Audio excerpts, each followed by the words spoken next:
It's fully submerged in one of my drawers.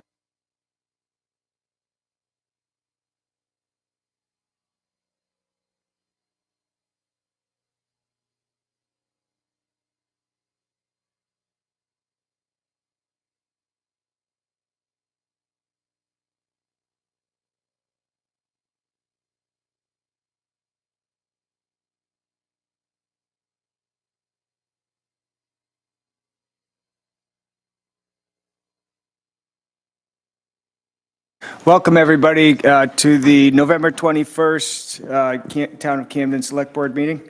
The meeting is broadcast live on Spectrum Cable TV Channel 1303. Can also be found on the town YouTube channel, and you can participate via Zoom. If you'd like to participate via Zoom, please raise your hand, and we will try and bring you in as a panelist or as somebody who has a question, I should say. The first item on tonight's agenda is public comment on non-agenda items. Does anybody have any non-agenda items that they'd like to bring forward? Seeing none, we move on to agenda item number 2, which is select board reports. I would like to make a motion. Thank you. Thank you. Sorry. To add something to the agenda after the town manager's report, to add the real estate negotiation onto. Motion made and seconded. Further discussion? All those in favor? 5-0. Thank you, Stephanie, for saving me on that. So item number 2 is select board reports. Allison, would you want to start us off tonight? Yeah, just a quick thing. At our last Camden Rockford Pathways Committee meeting, they finalized a draft of the Camden Pathways Master Plan, which is the recommendations for what the town should be focusing on for pedestrian and bicycle improvements. And so that, I think, did that get sent to you, Tom? Did you get a copy of that? I saw a copy of that. Yeah. Great. So yeah, at a future meeting, they're looking forward to being on the agenda to discuss that. And that's, I think, the only substantive update I have. Thank you. Chris, do you have anything tonight? I have nothing to add. Sophie? A couple things. So there was a really good meeting of the Megunticook River Citizens Advisory Committee last week, or 2 weeks ago, whatever, in the past 10 days. Really good discussions, and I encourage people to visit the website that the committee has put up, because we've just released 2 new maps, one on the sea run fish, which is very interactive and you learn a lot of things. And the second one on the flood, it's a flood map of the watershed.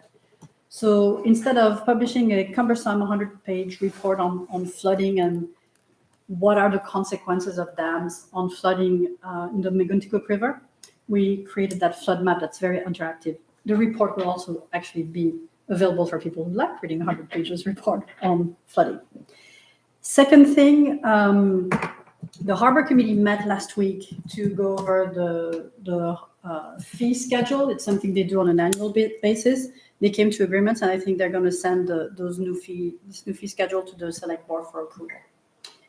And my last item is I've had a very nice conversation with Ron Hawkins, who agreed with me that I'm not immune to stupidity, and asked me to apologize to the town for saying unkind things about him. And I'm happy that to do that, to apologize to the town for saying unkind things about Ron.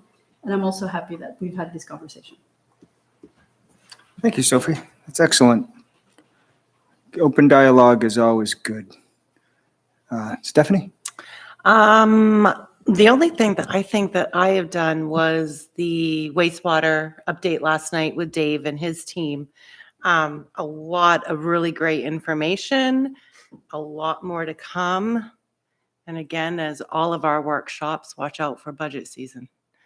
Do you want to tell us about the Christmas by the Sea schedule? Like, when is that? Christmas by the Sea is coming up December 1st and 2nd. December 1st, Friday night, is the parade that comes down through town every year. So everybody should make it out to see that. And go on to the Camden Experience page on Facebook, and you'll have all of the list of everything that's going on. Go on to my Facebook page, Holly Anderson's, Eric's, everybody's that.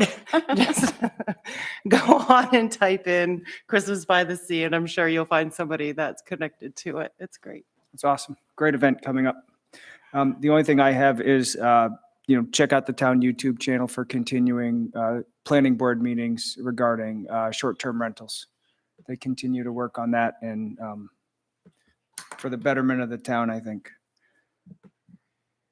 Item number 3 on tonight's agenda is the town manager's report. So Audra? before we move on to my report, there's somebody on Zoom who'd like.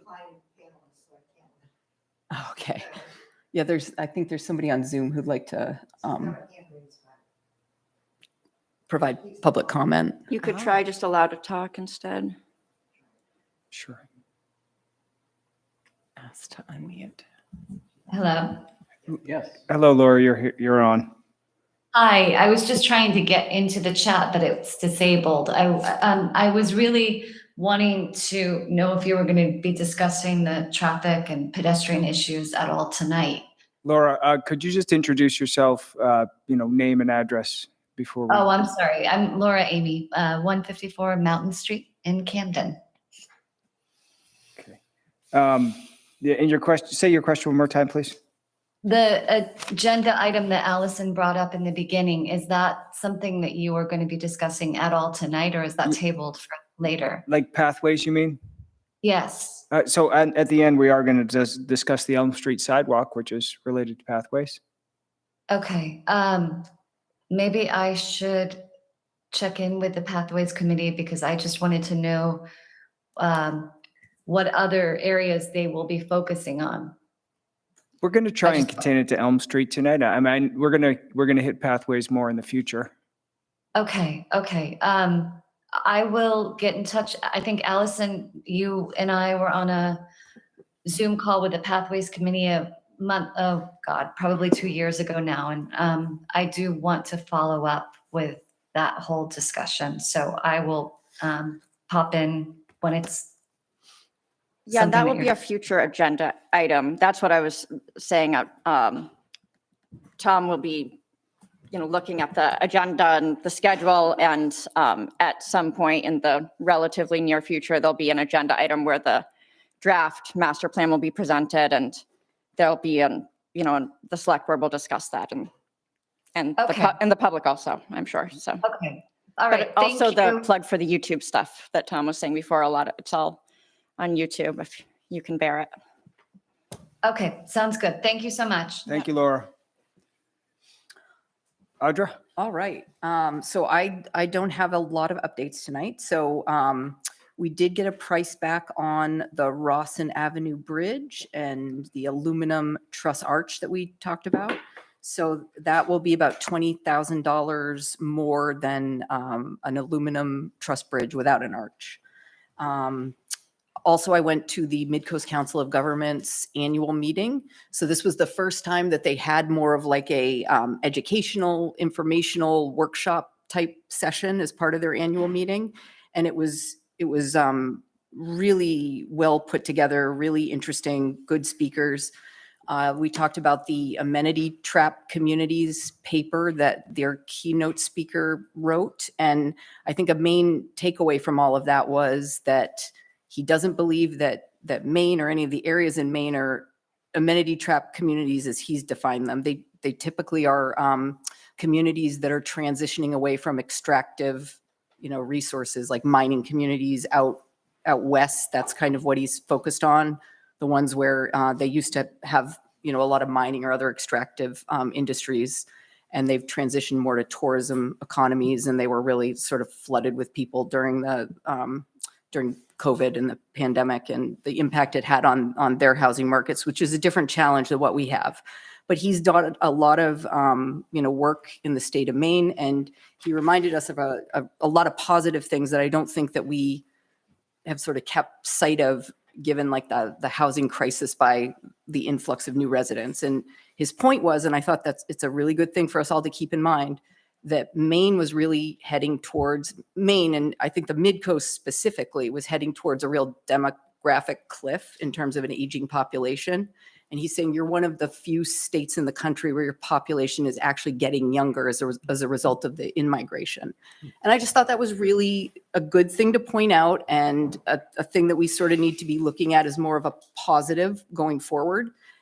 We also had a lot of really good discussions about housing with a lot of experts who are in the Midcoast area. MCOG did a real in-depth sort of baseline analysis of each county that's in the region. So all the way from Waldo, Knox, Lincoln, Sagadahoc, and then parts of Cumberland County, only Harpswell and Brunswick.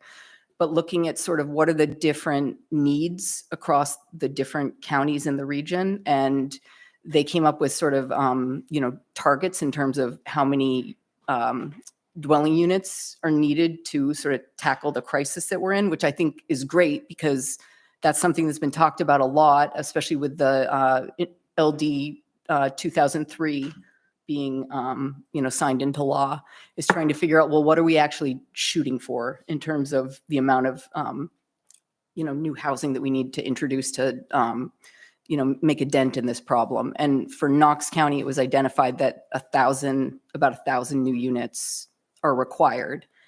And I know when you look at the totality of Knox County, it seems like, well, amongst 18 communities, that should be pretty easy to achieve. But when you think of there are really only 4 communities that have public water and sewer, I think we have a lot of planning and discussions ahead of us. And I would also like to sort of keep in mind that we are looking at a comp plan update where we will be looking at things like housing. The state is really trying to incentivize municipalities doing this on a more regional basis, because it isn't just a local problem that ends at our borders. It is a regional issue. So I think that, when we get to that stage where we're looking at updating our comp plan, considering doing I think there are a few different areas, but housing specifically, addressing that regionally and planning for that regionally would be wise for Camden and all of our neighboring communities. Can I ask a question? So if we're looking at potentially building 5,000-6,000 units just in Camden, 4 communities, 18,000 units? 1,000 in Knox County. 1,000 Knox County, Yeah. okay, so like 250, okay. So do we need to change our zoning to have apartment buildings? Is this something we're gonna be tackling into the comp plan, or? I'd say that's all the kind of conversations we need to have as part of that. So could we have like an idea of what are the conversations we need to have to make this happen at the original plan, like ahead of it would be very cool. Yes. Okay, thank you. Absolutely. And I think the presentation that MCOG gave at that meeting, I'd really like to, go over that with the select board at some point, because it was excellent. And it also reminded me that even prior to, because they looked at data from, I think it was 2016 versus, 2020, or even a little more recent than that. And even in 2016, Camden was sort of like one of the least affordable communities in the entire Midcoast. I think, the only communities that are having more challenges in terms of housing affordability are on the Booth Bay Peninsula. So that's it. That's all I have. Thank you, Audra. Moving on to the additional item in tonight's agenda, which is voting on the real estate negotiations for the Knox Mill properties. So I'm happy to make a motion that we authorize Audra to pursue the purchase and sale of Unit C101 at the Knox Mill East Condo Association. Second. Motion made and seconded. Further discussion? That's C101. C101, yes, sir. Okay. Madam. All those in favor? 5-0. And I would like to make a motion that we authorize Audra to pursue the purchase and sale agreement of Unit C2114 at the Knox Mill East Condo Association. That is unit C214, correct? Yep. I'll second. Motion made and seconded. Further discussion? All those in favor? 5-0, thank you. Item number 4 on tonight's agenda is public hearings. 4A is an application of Grand Harbor Inn at 14 Bayview Landing for a renewal Class 1 hotel liquor license to serve vinous beverages only on premises. Oh, en français, on appelle ça du vin, non? I didn't hear my name and I didn't see anything wrong with the application. I was saying in French, we call it wine. That's why I was being facetious. I know. I'll make a motion that we approve. I second. Motion made and seconded. Further discussion? All those in favor? 5-0. Item 4B, application of Long Grain at 20 Washington Street for a renewal Class 1 restaurant liquor license to serve malt wine and spirits on premises. I make a motion that we approve the license application from Long Grain to sell malt wine and I'll second it. Motion made and seconded. Further discussion?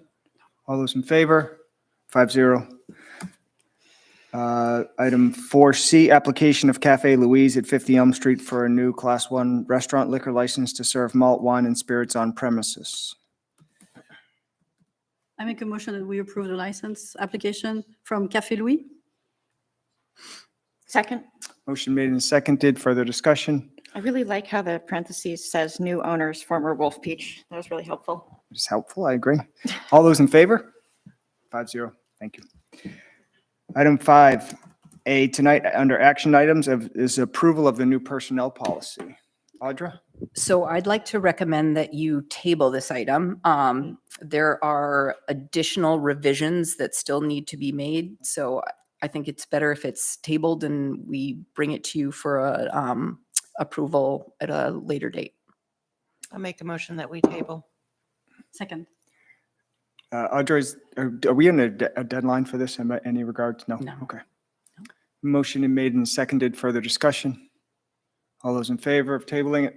5-0. And in fact, before we table this, I would love to see a copy where I can see the sticker. We tabled it. Because, Yes. no, I know we tabled it, but one of the reasons is because I read it and I couldn't see the comments. Oh, I was up all night reading it too. I know, you called me. Item What 5. do you, I'm sorry, what do you mean the sticky notes? Because there are sticky notes in here. You mean there's another You can't open them. on the website? You can, but, Are I you- couldn't on when I okay. downloaded. I But just anyway, want to make sure that I'm looking at what you're looking at, so. Yeah. Item 5B on tonight's agenda is approval of license agreement for Patrick Scorizzi, of 1 Tannery Lane to repair outer edge of stair and stone wall in the right-of-way. So just to give you an idea of where this property is, it's on the intersection of Tannery Lane and Main Street. It was formerly an art gallery, and it's, stone steps that sort of lead down right to the sidewalk. The only thing that I saw, there's a few times in here, and I didn't mark where we misspelled his name. It's probably not a big deal, but I didn't see anything in here that raised concern with me. Dave, do you have any? Actually, do you mind? It's fine. Yeah, absolutely. But Dave, use the microphone, please. Sorry. I met with the owner and looked over the situation. They're trying to rebuild the stairs that are there. And he's moving them over just a little bit so they don't interfere with the sidewalk plows. So everything's good. Oh, he's moving them a little. They're kind of irregular where they stick out into the sidewalk. Yeah. They're big pieces of granite and they're not all completely flush on one side, on the sidewalk side. So I talked with him and his contractor and I asked him to kind of move it in just a little bit and keep it all flush. And he did the survey and everything else that he was required by the license agreement. So in your in your opinion, it's an actual improvement for your ability to maintain the sidewalk? Yeah, yep. I move that we approve the agreement as presented. I'll second it. Motion made and seconded. Further discussion? All those in favor? Okay, 5. let's just make sure the name is spelled correctly per Stephanie's recommendation. 5-0 with spelling corrections. Item 5C, discussion or an action item for a March polling location. Audra, just to background on that? Yes, so in March, we have a primary for the Republican presidential candidate. And given the time of year that this is taking place, we're not recommending the polling location be in the public safety building because it's not good for the apparatus to be out in the cold for an extended period of time. So we're recommending that we move the polling location to this room. And we are confident we can set it up to accommodate that. I just have a question. So this is the primary, and voters, I just want to clarify because it's actually the first time I hear this in Maine. So I was unfamiliar with this primary, which is half a semi-open primary for GOP registered voters and unenrolled voters, correct? Correct. Just to make sure that everybody has the same information. Okay. Is it the kind of thing where they Do we just get- come in, or they come in and hang out and talk a bunch like the caucuses? It's not a caucus. It's not a like a caucus. actual Okay. primary. Yeah. With ballots and Okay. How are we going to advertise to let people know that this is the location? So we'll do all the, posting in normal places and getting information out. Okay, maybe even signs over there that direct people here in case they Yes. show up there out of habit. Yep. It's really Okay. hard to find this room. For people that don't know what this room is, it's, Well, now they will. well, I hear from people that try to show up for a meeting and then go away because they don't, it's just not obvious to everybody But we that can there's put a some- conference we room can here. put some But it's stuff also, that we've had many caucuses in the upper Opera House, so it's not like abnormal. There have been caucuses in this building, so. This is not a caucus. Well, but it's a primary version of it, so it's not abnormal to have whatever. Do we'll we figure it rent the out. space? Do we get a fee for this? No, but that's another thing that you might want to consider, is sending a bill to the Knox County Republican Party because it's expensive for us to run elections. Let's do that as a future. Mhm. Anybody from the public want to comment on the polling location?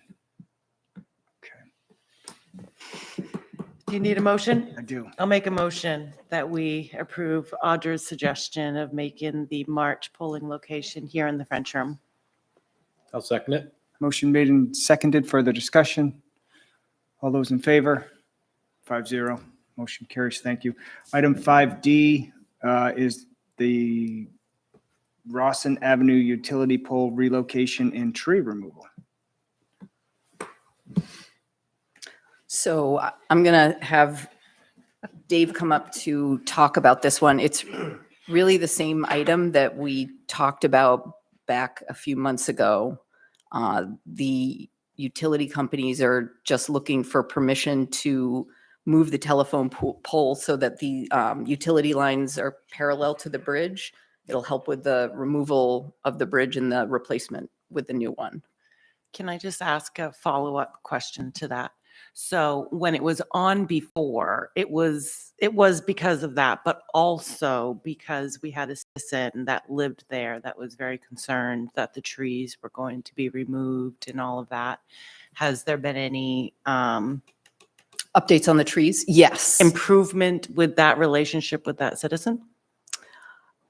I About this? think Dave spoke with them about their concern about the pole, and that was addressed. And we have an update on what MDOT is going to need to do in regards to the trees, because I know that was a question that you asked that we have an answer to now.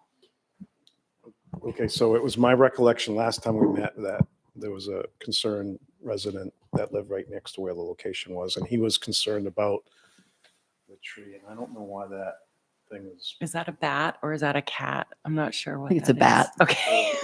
Janice, is there a way? It's not on your screen. It's not here, though. You need to mirror the display rather than, it's like dual. It's not, you can't see it on his. Dave, we can That's see what I it. thought. Good. It That was was- good. Yeah, we There can you see go. it up here. All right, that one's working. All right, okay. All right. Yeah. Which is the tree that we're talking about? So okay, so, there is the window because of the bats that they can only remove remember that. And, so one of the concerns with the resident was the tree. So, here's the pole looking towards, the bridge. And the pole that's right before the bridge would be the pole that's moved to the other side.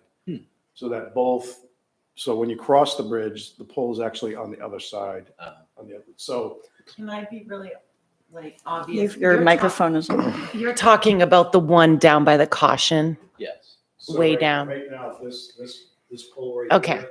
I can barely see it. I'm sorry, I'm The line blind. diagonally goes across the bridge, and they want to move this pole just to this side, so when they remove the bridge, they don't have to contend with the lines and the power lines and install the bridge, because they're gonna have to crane off a lot of that material when they remove it, and then they're gonna have to crane the bridge on when they put it on. So having the wire going diagonally across the bridge doesn't make much sense. So MDOT had put in a request to the utility coordinator to move that pole to the other side. So then the resident right across from, or right before the bridge on the left, was concerned with the tree. So I had That's much better. Shows where That's much better. Yeah, Thank you. sorry, I forgot to do that. So this is the tree that he's concerned. So now we're looking back the other way. Right. And he was concerned with the fact that they thought that this tree was going to be removed. So I had Doug Johnson look at it. They're not removing this tree. Okay.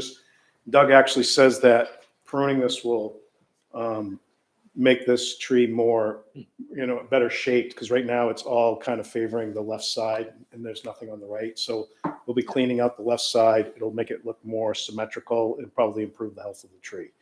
So that was one of his concerns. So we're not removing the tree. We'll be just pruning it in order to get the wire to cross over to the other side. Then, so the circle is looking at, I addressed all the trees in this. So the tree in the circle that's on the other side of the bridge is actually tulip poplar, and that has a horizontal crack going almost all the way across, and it's going to fall down on the guy's house. So that's got to be removed anyway, and it's got to be removed as part of the removal of the bridge. Doug actually recommended that be removed. These trees right here are going to be removed as part of the bank stabilization and the removal of the bridge and the installation of the bridge. They're basically along the bank of where the bridge is. They're kind of thick right there, but they can't remove the bridge or put the new bridge in or stabilize the bank without removing those trees. So those trees would be removed anyway. So that addresses all of the tree issues in that location and basically where the pole would be relocated. So his main concern was really that one tree that I showed you in the very first slide, which was that one, which is in front of his house. We'll also, once we get the bank stabilized and everything done, we'll plant a couple other trees in that location to kind of make up for the ones that have been removed. But we really can't do that until they stabilize the bank. They put the new bridge in. They take the old bridge out, put the new bridge in. The pole isn't going to be, there isn't more hardware or anything different going on the pole. It's just the same lines that are moving through there, that the pole's just being moved to the other side. Are you going to reuse the pole? Are you It's not able our- to? That's not how they do it. No, They set a new one. CMP. Look at all the New equipment, one, yeah. then remove the old. Yeah, someday, maybe. I mean, it's shocking. yeah. Look what they We'll do get all 'em over remove town. it. But I'm that's, surprised they even asked us. but that's really, I mean, we really can't move forward with the project until this part's done and the trees are removed. And CMP's been asking about this project and the removal of those trees along the bank to relocate that pole because they only have this window between October and April to remove the trees because of the bats. And they probably, I So- forgot about the tree. So you want to remove the trees like ASAP? in order to put this pole over to the other side, they have to remove those trees. Right, those ones, But but those trees would have to be removed anyway as Right. part of the bank stabilization and the bridge installation. So it's really a moot point. They're going to be removed either way. And that's not our jurisdiction And I anyway. wouldn't cut these trees MDOT, down unless unless it was part of the Tree warden. project, I really try to save any of the trees in town. I'm not really in the, you know that. I know, that's Stephanie why too. I'm like super, No, like surprised that we're cutting No, down. I It's gonna mean- be very bare over there for a while. the one tree, we're gonna make it more symmetrical. The other one's a hazard. The other ones have to go because they're in where the bridge is. So Get that's you a little pretty much it. Lorax t-shirt. This is the new, Makes sense to me. I like this Are there- attitude. Board, any comments or questions? Public, anything from the public? Okay. Board, anything? Any motions? Further I discussion? move that we approve the placement of the replacement telephone pole as presented. I don't think we have to approve the tree removal. They're just doing some pruning and then, Well, it is. There are trees for There that are to be trees being removed. but that's the jurisdiction of the tree warden. I wish that all decisions to remove trees in Camden came before the select board, but that is not the case. Okay. So I don't, Sure. I mean, if you want us to approve those, the little, No, the Norway we're maples that are just growing in the giving you an bank. update because it was asked This is going to about. make us feel like we have the jurisdiction. Setting a precedent. It's a fine precedent for me, but We have a it's motion. dangerous. So you made a motion? To approve the location, the placement of the utility pole. And the tree removal. No. No, because it's the tree warden's jurisdiction, not ours. Yeah, I second. It says and And tree removal here. I know. I don't really think the agenda item was well We named. I shouldn't think have that put- maybe We raised the shouldn't have red put tree flags. removal. We just wanted to give you an update because a question You're was the tree asked. warden. Audra wants to remove the tree. So part of the statute is that when a pole is located from one location to another, by statute, CMP has to request that of the select board. Okay. And you have to approve that relocation because it's going in a different place. If it was just being replaced in that location, they don't have to ask the permission, but they have to ask you folks, because you're in charge, to put it in another location. It's just part of the way the statute's written. That's what you're approving. Do you want to rephrase your motion? Allison? I don't think so, actually. We're approving the placement of the utility pole as requested by CMP. I'll second that. Motion made and seconded. Further discussion? All those in favor? 5-0. Thank you. Moving on into discussion items. Item 6A is the EMS update. I see a good contingent of our first responders, EMS people. Chief Farley, would you want to come up? Matt, you want to come up? Do you both have something for us? So I can kind of intro them into this.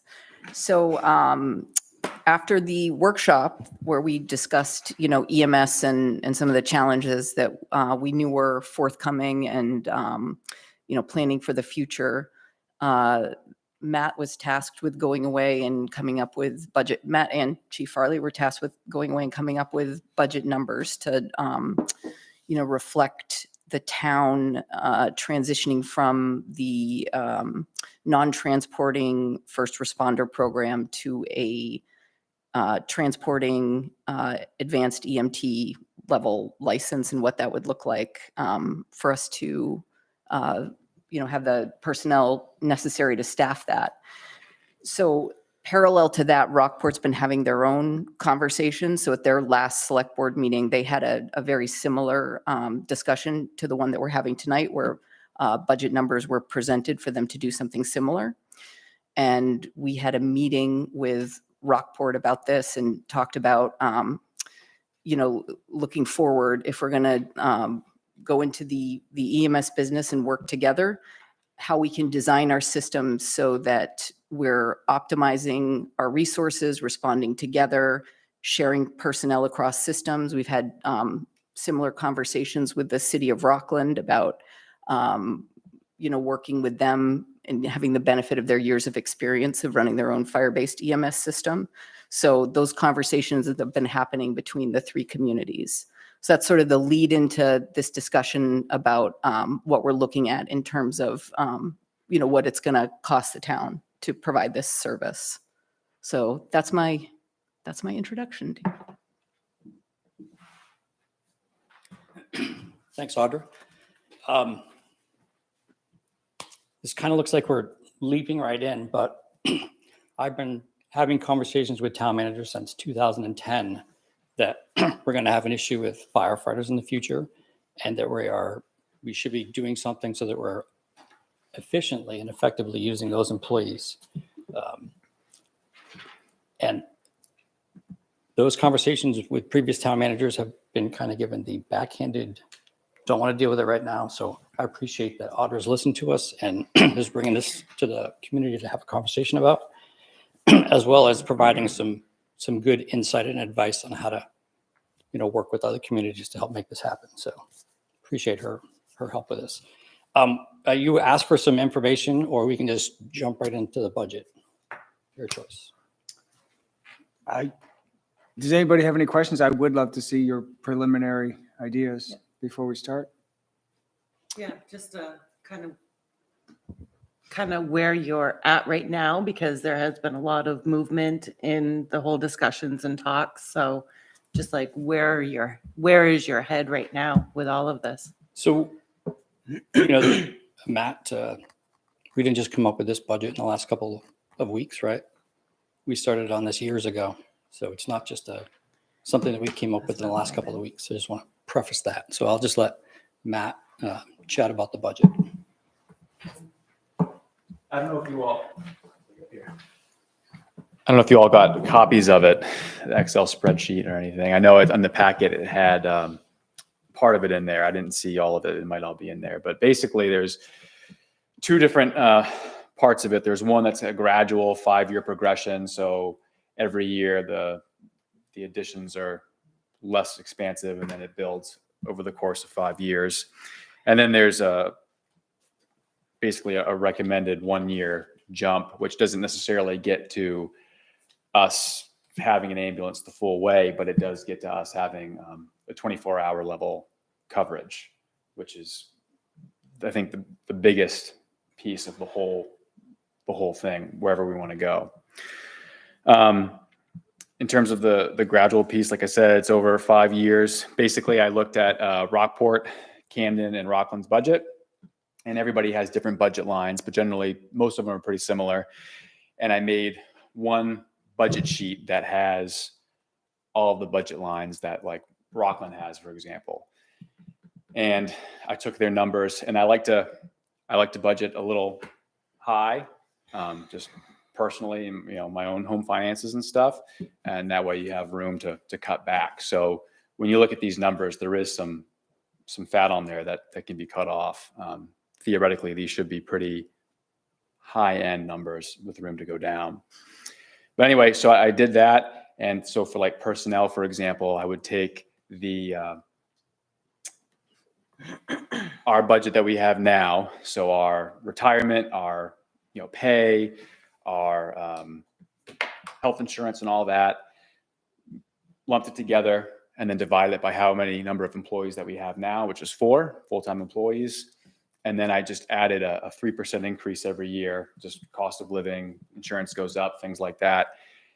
And then I took that number and I multiplied it by however many employees we wanted to have that year. So, next year, maybe we want 2 more employees, so we'd have 6. So I would take that number and I'd multiply it by 6, and that gives you the overall theoretical cost of what it would be. Like I said, that's probably a little high because, that includes his salary and Andrew's salary and my salary, where we're already steps in. So it's going to be higher than someone coming in new off the street. I added things like there's still some per diem wages in there. If we wanted to go that route, when you look at the gradual budget, it adds full-time personnel, but it also incorporates per diem people, so that that's cheaper because you're not paying for insurance and all that kind of stuff. But it gives us a little more coverage as well. And then I added one of the biggest things was capital. So there's big chunks of money in there for capital improvements, which is going to be important if you want to buy an ambulance. And then there's things like one of our fire trucks is 30 years old, so that's going to get replaced in the next couple of years. And then the ladder is 30 years old as well, and those are really expensive. So that might need to get it'd be cheaper to do a whole kind of redo of it as opposed to buying a whole new one. So that's going to be, I don't know how much, but I'm assuming a decent chunk of money. So there's other things as well that need to get done. So that hopefully is in there. And I don't know if I'm saying this as if you're seeing it, and I don't know if you're able to see this or if I should put it up on the screen through my laptop, or It would be better if. because I can do that if. Yeah, that's probably, because I think they have the recommended sheet, Sure. but not the gradual one. I guess just to kind of summarize, with the sort of recommended, it's premised off 5 additional personnel to cover that would be needed for the coverage that we're talking about. Sure. So that's sort of the largest single expense and change that'll be ongoing. Capital, Interrupt for just a second on that. So there's 4 and you're only going to need 5 more for a full time for 9? for So for the 24-hour coverage, and what that allows is 2 people, 24 hours a day. And then, so 4 shifts of 2 people. Okay. Yep. And because the 4 shift, so like Rockland did a 3-shift schedule, Right. and everybody's changing to the 4 shift. Some places already had that, like Bangor, but then everybody who's had a 3 shift is going to a 4 shift. And it just allows more time in between shifts, obviously. And that's one of those things that you can do it on a lesser shift, but if you want to hire people, if everybody else is doing 4 and you do 3, it just makes it that much more What's a 4 shift? 4 shift would be working like 24 hours a day, 24 hours off, 24 hours a day, and then 5 days off. Rockland does something similar, but it's 24 on, 2 days off, 24 on, 4 days off. Whereas a 3 shift is 24 on, 2 days off. And then so there's not a lot of time to recoup if you have So a busy Matt, shift. does this, so we're talking EMS and fire. So you're only saying 2, you're only going to need 2 full-time for EMS and fire? So in this recommended one, so we could do that. Ideally, we'd be working with Rockport, and then they would hire another set. So you would have Right. 4 people on at a time. In this instance, it's 2 people for, if we did this next year, it would be the fire and then like the first response as well. I'm confused, sorry. So we go from 4 to 9. So we're hiring 5 people, but they're not all full-time? No, they're all full-time. They're all full-time. They would. Yep. And 2 are for fire and 3 are for EMS? They're all multi-purpose. All fire. Yep. So you'll have 8 people that are on a shift, 2 on a shift, 4 shifts, and then there's the chief, so that he's the 9th. Yep. Okay. So when you think that's enough? You still have to call division. I mean, it's hard, right? Because you can Right. always, there's never going to be an instance where you're going to be able to have enough people for everything. You're going to have those times where you have 4 calls going on at once, and Well, you can staff right. for that. I mean, with only 2 people on full-time, we're only talking 1 ambulance call and Sure. we're empty. So, I mean, then we would go into the call division. So that's all I'm asking Yeah. is to realistically enough. I mean, I'm not, that's, Yeah. No, that's a good point. I mean, I think, again, hopefully that would be working with Rockport, and they would have 2. And then the likelihood is that if we were out doing a call, right. that Rockport ambulance would kind of be on standby for both. Yeah. And you're going to have times where they get a call and then a 3rd call comes in, and you're going to have to supplement, it's just the way it is. I think this is a good start in terms of you're not overloading it so fast. And if right now we're looking at just Camden doing it, I think it's a good place to start where we're not trying to put too much on at once. Because that's obviously the biggest expense in any of this is just the personnel.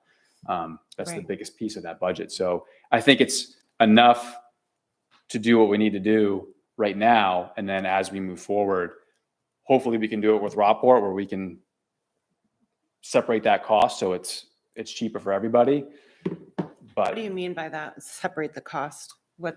like if we hired enough people so there were 4 people on, Rockport would pay, half of that or whatever. It wouldn't just be Camden taxpayers paying for 4 people on at one time. You would be dividing it by 2. So we would have our staff and our apparatus and all of that. Rockport would have their staff and their apparatus, and we would just kind of have like a mutual aid agreement kind of sort of thing Right, back and yeah. forth. Like with the police department. Right. So they would be staffing, 9 people. We'd be Okay. staffing 9 people. And then, Okay. we were kind of getting the benefit of having that other 9, but we're not paying for it. And then they're getting the benefit of having our 9 essentially, because we're, Right. Have you discussed this with Rockport? Where do they stand on this?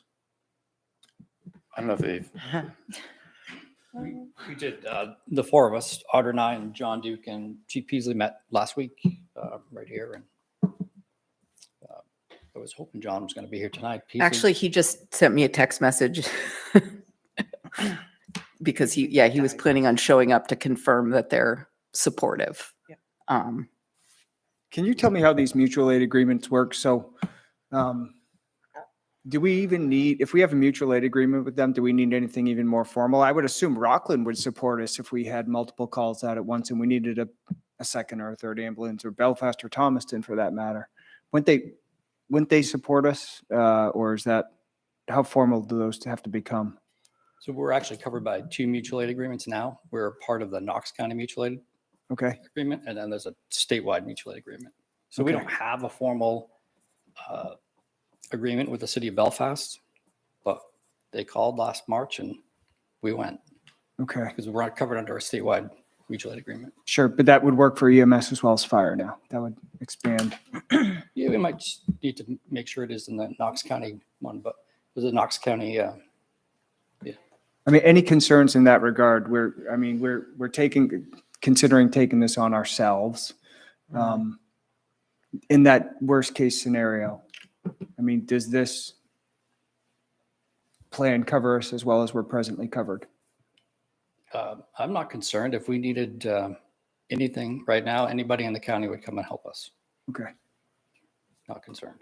Allison? Maybe I missed this. Are we talking about starting right off with completely replacing Northeast, or is this in tandem? I don't think that's our decision. That's a, Well, I guess that's what is this? that's in tandem. This, Right. this recommended. is in tandem. So we'll be keeping what we have, not just replacing it, just starting off supplementing. Is that, tell me if I'm wrong. I mean, obviously we can choose many different pathways, but one of the pathways is keeping our arrangement with Northeast as we build our own capacity. Of course, that adds cost. But if we're, the less certain we are about one pathway or another, we can pay more and maintain multiple, support systems. Or is that what, could this start as early as this budget year, putting this in the budget and implementing it? Is that what is being recommended? Yeah, it's You mean your- I- FY That's my 25? question at the beginning. Yeah. Yes, yeah, so this is recommended for 2025. This wouldn't be necessarily responding to ambulance calls. This has capital money in there to buy an ambulance, to Mhm. start getting the staff, because that's going to take time. It's not going to be, July 1st, the budget goes through, but those people aren't there yet. So it's going to take time to hire the people, get them trained. So you're starting that process. You're buying the ambulance. We've looked at a couple ambulances and gotten some quotes and things like that. And then it starts, and we'll still be doing the first response. It makes that better because now you'll have that more, like at night better, because you'll have 2 people on all the time. So that'll be more consistent. That's a good word. Yep. And then building that out for the future, however we decide to do it or however long we want that to take. Chris? I just had a question about with the plan and the spreadsheet that you have. to add on to Allison's question, where does Northeast fit into that short and long term? For example, is it your idea that one option certainly is it's all Camden Fire Department? Two, maybe it's in 3 years, it's all Camden Fire Department. What would be your 1, 3, and 5 year projection as it works with kind of a hybrid solution? I mean, ideally, right, it would be, if we choose that the Camden Fire Department is going to start to provide transporting services at X date, right? Ideally, we would be working together to that date. Working together with Northeast, you mean? Yes. Yep. So yeah, in the short term, it would be, working directly. They're still going to transfer. They would still transfer. We'd be paying for that service. Mhm. We would still be doing the first response, but we'd be building that personnel, that equipment, that apparatus, things like that. And then, over maybe 3 years, I don't know how exactly it would look, but maybe you're paying half, and then we do what we can. But then if we're overrun with calls, it's a per call pay or something like that. And then by year 5, you'd be doing it all yourself. In comparison to your projected employee numbers, where does that stand in comparison to how Northeast, is it even a fair comparison to say, well, how many does Northeast have? Would we be looking to 8 years down the road, having those numbers between Camden and its other town partners? Yeah, I can't speak for the exact numbers for Northeast, but I do know this is probably about half of what Rockland has. So if we start getting to that point, and if Rockport tags along too, which that sounds hopeful, then we would be at the same numbers as what Rockland has right now, which is working out. And what is their EMS annual budget for Rockland? I want to say it's 2.8 million. Just for EMS, not EMS and fire? That's the whole thing. That's the That's whole the whole thing. EMS and And fire. then- and I want to So- say sorry. I was going to, Sophie has a question, but go ahead and finish. Yeah, I want to say they get revenue, which puts it down to 1.9 for the taxpayer, They something like get that. a little under 800,000 in revenue.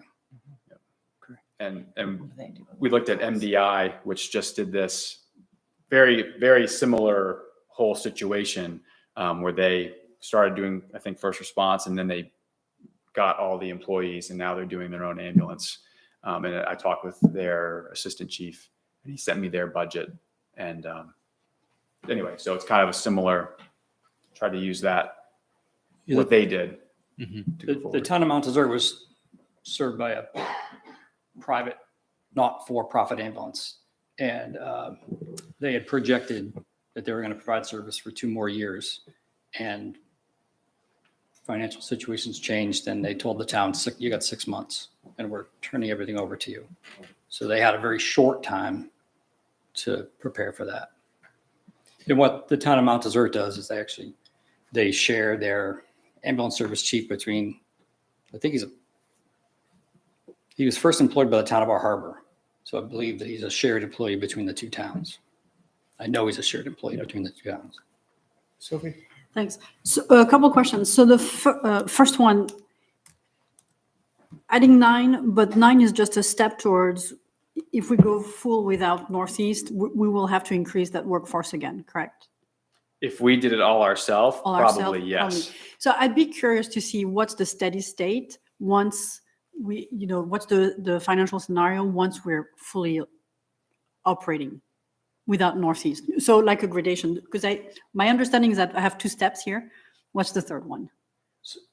Yeah, so like Matt's saying, we would, to me, as I said to John Duke and Peasley last week, we would be doing this joined at the hips, lockstep, same employees. You have 4 employees employed in both towns and that's what Rockland has typically. When they don't have people in class or whatever, they have 5 people on shift. So Because what I've learned from the workshop is that it's going to take us time to also get people to be certified and to recruit them and to make sure that we have a good pipeline of recruits and people who can be trained all the way to being EMTs, not just EMS, correct? So also the recruiting plan, I'd be interested in hearing that, maybe not tonight, but what your thoughts are on making sure we can attract talented people. And once we do this, so Rockland has about 900,000 of revenue from transport. Are we eating part of that revenue if we become fully autonomous like they are? Is there a revenue sharing mechanism so that we don't compete against each other? We would, if we took it over, we would be billing just like the city of Rockland does, and we would receive revenue from E EMS.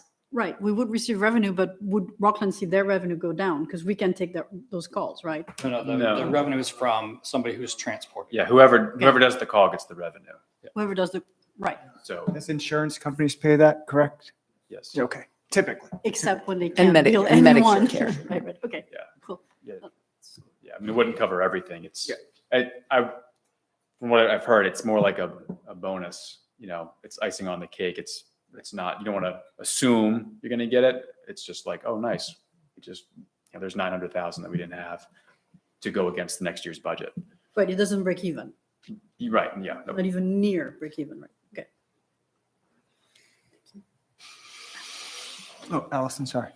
So it seemed like the workshop that we had, this was all spelled out, like the rationale behind it without numbers, and everybody was like, yeah, this is obviously what we need to do, lots of consensus.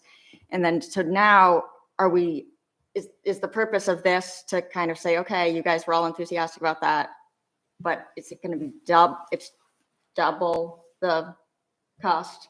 Yeah. A little bit more. Yeah. I mean, when you think about it, because I looked at that too, and I was like, man, that's a lot of money. But then, you're doubling the payroll, Mhm. and And Northeast contract, is that an actual? no, number? that Is is a not, I projection? will just say that is not an actual number. That is a Placeholder. placeholder. That is, I picked a number that was larger than I was hoping that it would be, just so it, Because we're saying, oh, well, let's just keep, this all sounds great, but we'll just keep Northeast, then we'll just add on, and all of those things Right. sound lovely, but we have to be prepared to budget for them. yeah. I mean, I would hope it's not as Right. much as in there, but I have no idea. That there was a number that was like, okay, that's a lot of money. And also, this is a kind of awkward thing to say with John in the room, with Northeast in the room, but there are other options in terms of partners that could supplement our service. Right. I mean, what we know is everything is evolving right now, and there's a lot of the different ambulance companies are moving around and towns are doing things, and it's all going to cost more no matter what we do, right? There is no option that maintains the same cost, right? Can I? Stephanie? So one of the big things that we were talking about at the other meeting was when we go full-time, where are we going to put these people? And the guidance we got last time was to focus on the budget and not focus on the building, which is what we did.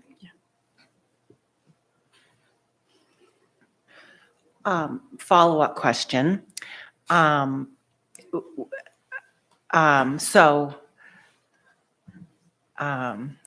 trying to formulate this because we have a 2024 list here to bring people on full-time, right?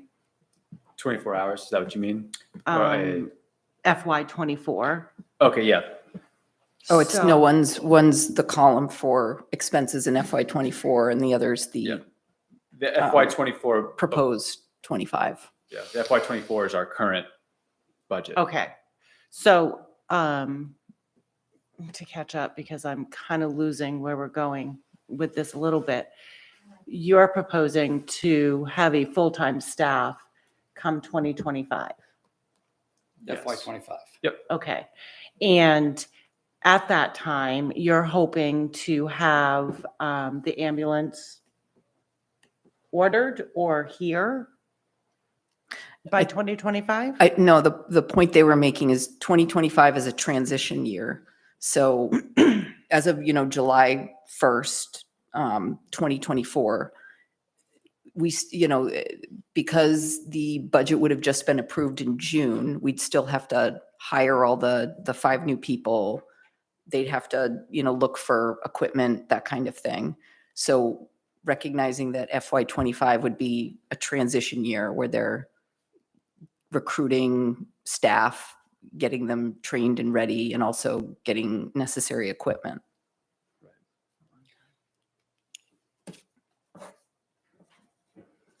It's the messy middle. So then in that time from now till then, I mean, it's going to be a juggle to find a place to house these people. Can't have an ambulance on the I sidewalk. mean, right. Yep. I mean, the writing's on the wall. That was kind of my point with my first question is, where's our heads right now? Because this is a need that we have. How are we going to make it a reality in Camden, with this hope of other people supporting us as well? But in Camden, we're a little, feels like we're a little behind the game, and we're kind of not taking the right steps, maybe not the right words, but we have to think about housing. Yeah, I brought that up last time, remember? And I tried to push that Yeah. conversation forward, if you remembered correctly. I Yep. tried to help you out with that. Yeah, I mean, I think, And yeah, I Yeah, think the goal, There's a lot of moving parts, right? And so right. we brought back the information that we were tasked to bring back with. That's still a need that's identified that will need to be addressed.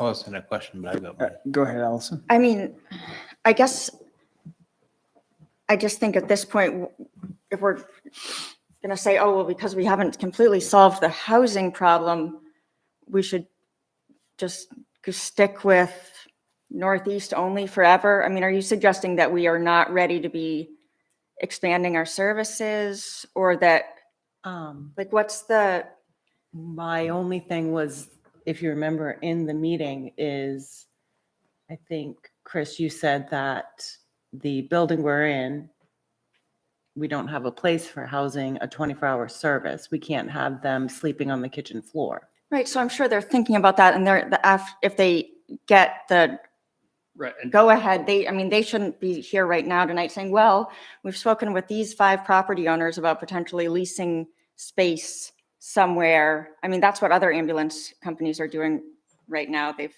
found places and they're leasing, and it's happening everywhere. So what we are saying is we need some direction if you want us to continue going in this path, right? And like Audra said, FY25 would be, we wouldn't be ready July 1 to hire 5 additional people. We wouldn't know until mid-June whether we're approved to do that or not. So, those first bunch of months, obviously we'll start to plan for that before town meeting, and have some things in place that we could get started on. But that FY25 year is a lot of transitions and a lot of things that we need to be thinking now to be able to do that. Because it wouldn't be 24 hour, it wouldn't need to be 24 hours right away. They're responding, I can tell you from personal experience, to many 911 calls right now already, without an ambulance, sometimes in just whatever vehicle is available. So do we need to expand our ability, do we need to have the housing all settled? That would be, I would think, once we get to the point where we're completely breaking ties with any outside contractor. No? I would suspect it's probably before that, but what are Rockport must have the same situation, right? Or is their building a building that you can hang out in? The West Rockport station is the one that's under Planned. construction. It's gonna have- It has housing in it. Yeah. Where's that going to be? Is that in the same Right location? behind the other one. Okay. Yep, that's being built right behind the other one, and the existing one's going to come down when that one's finished. And what was the budget for that? Do you know? How much did that go? Well, they had a donation of over $1 million, and I think the budget number was like 3.4. And that would be to accommodate a place to be, vehicles, some expansion out there. I think it was. Just trying to get an understanding, compare Yeah. it to what we would need So to it's do. currently a 2-bay station. I think it's It's really small. it goes to 4, and I think it goes to 3 or 4 lodging or overnight rooms, 3 or 4 offices. As a temporary measure in your talks about it, what did you kind of come up with for where you might, if you were approved for additional people and to move to 24 hours, what's your thought? What would you do in July if you had 2 magic people? Have you gone there yet or just not yet? I think we would want to, no, I don't think we'd be wanting to do that in July, right? I think we want to, we might not start the 24-hour coverage July 1. It might be bring people on board. Yep. Go through policies and procedures with them, right? So it's probably a year out then, maybe for going to more hours. Not a year, but several months. Yeah. Yeah. What are you thinking, Matt? You're thinking something. I mean, I know we've talked about the tax acquired property across the street, so I think that's the go-to. And then, yeah, I mean, that's probably the go-to, really the viable option. I don't know if there's any other space in the building that is available for that, but yeah. As far as The Inn I've at heard, Camden that's- place is for sale. I mean, it would be silly for us to go through and say all the properties that we could possibly have our eye on right now, but there are, many options that could be pursued. I don't see that we need to settle the housing thing right now so much as understand. To me, it's like, should we keep, Northeast, we know it's going to go up a lot. We know it's going to possibly continue to go up. We could tonight say, you know what, this price tag that you're giving us is just too much. We'd rather kind of risk it and stay with the status quo and hope that Northeast doesn't go up too much. And that would be one option. Or we could say that we want to pursue what's been presented, even though we know it's going to cost more. I'm on the side of saying, I'd like to listen to all the input that we've heard and encourage them to pursue presenting this in the budget so that we can move forward, and understanding that, I know that's going to be a big price tag, especially because we would be committing to maintaining our existing relationships for the time being, because we don't know if everything's going to work out or not. We don't know if we'll find housing for overnight firefighters. And so I would say, I think this is a really high priority for Camden residents. I don't think they want us to be trying to skimp. I would say that we do need to bite the bullet probably and pay a lot more in the short term with hopes of developing cost-saving relationships and capacity in the future. Just maybe a little bit of summary, but what do you think are the top 3 reasons for Camden expanding its EMS services? What are the top 3 benefits for the town that you guys see? I mean, you're excited about it. What are the 3 good reasons? We need to have more firefighters, right? Today is the first day that I asked Audra to sign an employment letter for an on-call firefighter in several years. So Chief Peasy, when he told us, chatted with us last week, he said it's been 2.5 or 3 years since they brought an on-call firefighter on board. We need to have more firefighters. The efficient way to do that is to have them cross-trained and to providing the EMS service as well. 1, 2, and 3. Okay. Yeah, I mean, I think just to go with that, I mean, these full-time staff, the EMS is definitely a big part of that. But the flip side is very much recently, finding people to come to the night fire calls as well has been difficult, and it's going to get more difficult as time goes on. So I think we obviously works really well with EMS, but it's something we would have to look into even if we didn't do EMS, because you're just going to need to get the people to respond. So it's almost, the EMS is an extra piece to it almost. Something like this would have to happen in the next couple of years anyway. So I think that's just another piece to it too. And then I guess my own other piece to that is just continuity of the service. If you're in control of it and you can make sure that things are set a certain way, you increase the likelihood that it'll be there no matter what happens outside. You can make sure that it stays. So Sophie? Yeah, no, I think I share Allison's kind of point of view here, that we need to, it's impossible for you guys to come and have all the solutions baked until we give you directions to what cake we want you to bake and how we want you to approach it. I think the workshop we had was really interesting. I learned a lot. I mean, one of the key things was one of the two young men in the back that were basically saying, if I don't become an EMT, if I don't have this capacity to be an EMT, I'm not interested in becoming a professional firefighter. So for me, it's professionalizing the workforce, the service, keep increasing our levels of service. I think it does make sense to look at a transition plan. I love step plans because they allow us to iterate and to try out things, and it gives us room to really create a comprehensive plan for the service. And I also really appreciate the opportunity of working with Rockport, Rockland, and other towns. And I know it's a steep bill for Camden taxpayers, but I also think, Camden is very fortunate, and if we can create a service that can benefit our surrounding towns and neighbors, I think that's also something we should be doing, because it's if I have a car accident in Hope, Camden is going to come pick me up, right? So that's how we need to think about those things. So my recommendation would be to give them the direction to work into that establishing that step plan to be fully Yeah, I agree. autonomous. And I'll just go back to Chris's, your comment, Ryan. I just go back to Chris's question about top three. And what I'm excited about is that we sat in this room last week with John Duke and Chief Peasley and said we want to do this going together forward. Working with.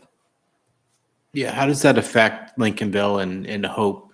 And I guess, how does it affect Lincolnville and Hope, the other partners in the Northeast contract currently? Their call volume is so incredibly low that it would almost be wiser for them to just pay on a per call basis. And that would be available to them. So what is Rockport's start date? Do you know when they're planning on starting their? starting a full ambulance service or starting to build up? Their full-time? They've already, so they hired 2 full-time people. One of them started in July or September maybe. And then one of them I think has already started, the second one. Okay. And I think they're planning, the last I talked to Chief Peasley, they're planning on adding a couple more people every year. And so based on our conversation last week, we would do that at the same time. The labor pool out there is not big. We don't want to be competing against each other for that labor pool. We need to do that together. So, but Rockport has, they have like a fast track plan, don't they? Which From my what my I- read on watching the Rockport Select Board meeting last week I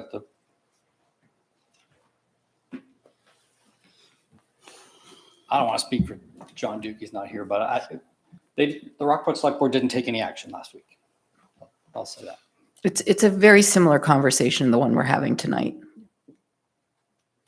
Do we need to have like a joint select board meeting on that? Would that be helpful? I I think Rockport would appreciate any opportunity to have a I mean, we're joint talking about meeting and talk pooling about resources and services. creating services that are going to be worked together, I want to say intimately. So if that can be helpful so we can get on the same page, Yeah. maybe something to consider. It would seem like that would be necessary, yeah. Allison? I mean, I think that I would like to take direction from Audra or Chief Farley or whoever's appropriate as to when that would be helpful. I'd rather have professionals working out things, at least most of them, until some sort of support or approval is needed. I don't want to muddy the waters too much by a bunch of people who have various levels of understanding of all of this kind of hacking away at the details. So if it's helpful for us to talk to the Rockport Select Board about all this, then I'm certainly willing to do that, but I don't know. I don't see it all on my own, I guess. I feel much better with you guys meeting and coming up with things that can be presented to us that we know at least before we start getting all involved, that we know that the people that we've hired feel good about what's been planned. So One of my takeaways from the meeting of the four of us last week was that our plans are meshed and we're moving forward together in synchronization. It's not our plan, it's not their plan, it's our plan. do you think it's helpful at this point to have elected boards getting together and chatting I just worry that it would turn into too much us chatting with each other about our own things rather than working on what needs to be worked on. But No, I mean, I think sometimes, it's important that we're leadership, that we all get together on the same page. I'm not envisioning a meeting with the Rockport board where we're going to hash out details, but I think, as long as there are agreement and that Chief Farley and his team and the Rockport team works together, it's fine. But if necessary, I think it would be also a good thing for our two boards to meet and just, make sure that we're continuing having a good relationship and good collaboration on creating this thing, because it's going to take years. I mean, maybe more than just this. There's lots we share with Rockport. So I think there's one thing, I'm getting texts from my colleague. Everybody's getting texts. Yeah, another thing, which I think is a really good point is, we're both presenting options to all of you to try to do this in like a staged manner and have reduce the impact on taxpayers to the greatest extent possible. However, we might not have the luxury of doing that. And that's something that it would be good that we prepare for. And doing it with Rockport is going to make it just a better plan. Is there, sorry, Go ahead. if I may, is there some financial support from the county that's potentially, no, there's nothing? Okay, no, I'm just asking, It's a nice thought. It's a nice thought, okay. But But there are grants for. so here's another thing to consider. There are grants on a federal level. I don't know if a state level anymore when you're doing something like this regionally. So There are, Department of Homeland Security has assistance to firefighter grants, which, we've applied for in the past, Rockport's applied for in the past. It's basically a futile effort because we've never been successful. But if you're looking at it on a more regional basis, then your chances of getting that Increase. And that's another part of all this. We haven't talked about that because until we all know that this is the direction that we want to go in, that's not, we can't even take that next step in figuring that part of it out. Can you say that again? What? In applying for grants that might make this even more feasible or financially, like less of a hit financially for both communities. So do you think that we could get grants to, for housing of our full-time So staff? from what I understand, a lot of these That grants is- cover things like capital costs. So, capital equipment. Yep. I don't necessarily know about buildings or anything like that. That's something we can certainly look into. But it like transitional personnel costs, the last time that we looked, that was something that it was covering because it was, you know, around the time I think they revised that program, it's when there was difficulty all across the country with EMS professionals. Right. So there were, you know, anything that could be done to, you know, optimize services or, you know, get communities to work together so that not everybody was, you know, sort of doing their own little thing and having a cost burden that was disproportionate. So, you know, there is opportunity there in this, especially in this transition period where we're talking about, you know, having a relationship with a partner that's going to supplement our existing system. Do we have anybody from the public who would like to speak on this? Or from the EMS team. Anybody out there? Anybody. Right, You're here. in the audience?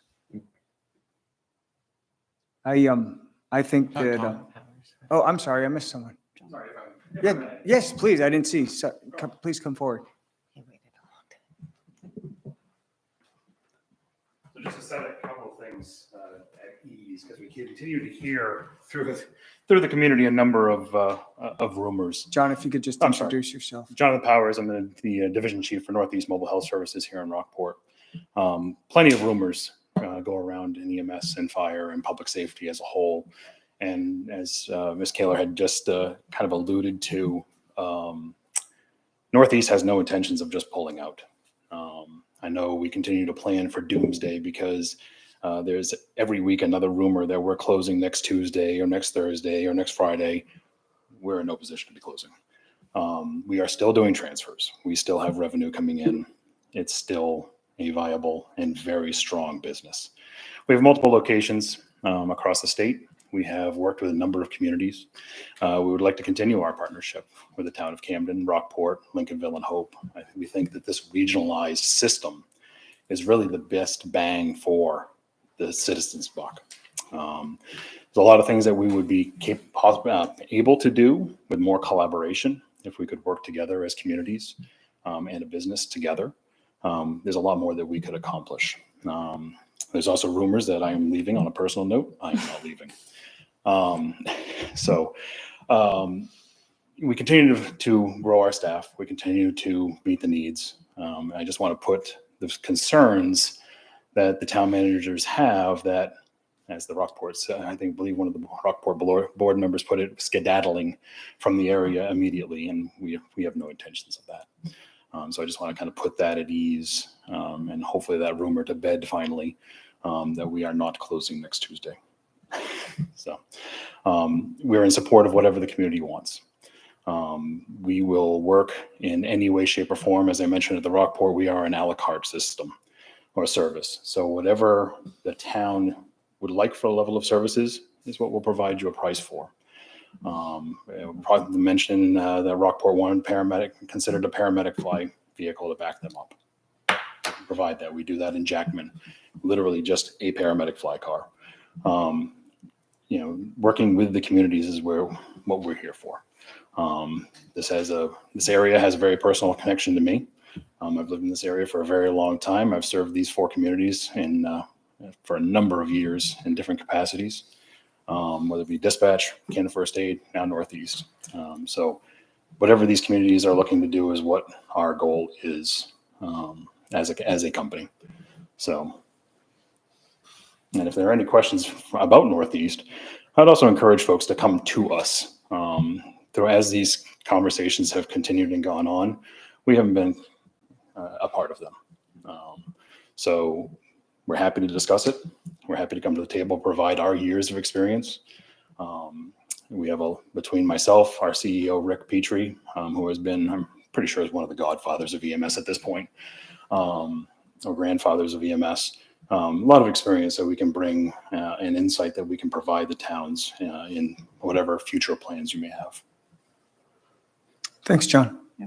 I mean, to me, the way I look at this, I've been thinking about this for the past 15 minutes. This is not an attack on Northeast. Not at all. We're not taking it that way. And the way I think about this issue is that stabilizing basically our EMS and fire fighting force in Camden at the same time as services are changing and providers are changing. So it's like I my wish is that Camden stays ahead of the curve and ahead of the needs of our citizens so that we can provide them with the adequate level of service. So this is not. And the landscape changes hourly. I mean, And the EMS, quickly. the workforce isn't there. The demand is going up on EMS. There's a lot that changes between your bi-monthly meetings Allison? or bi-weekly.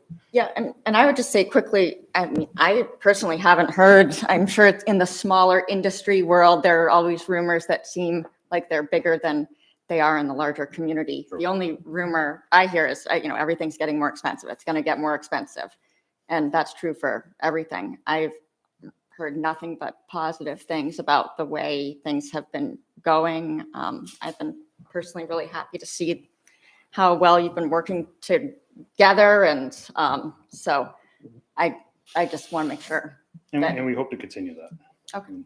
Yeah, and I just want to be clear, I'm not inferring like any rumors that I've heard. I'm just trying to make sure that we're prepared because like John said, things change. Quick question. Yeah, I had asked Chief Farley, I just didn't know, how many folks, just in thinking about hiring for our own and regionalization, as a comparison right now, about how many people, full-time people, does it take for this area to be serviced?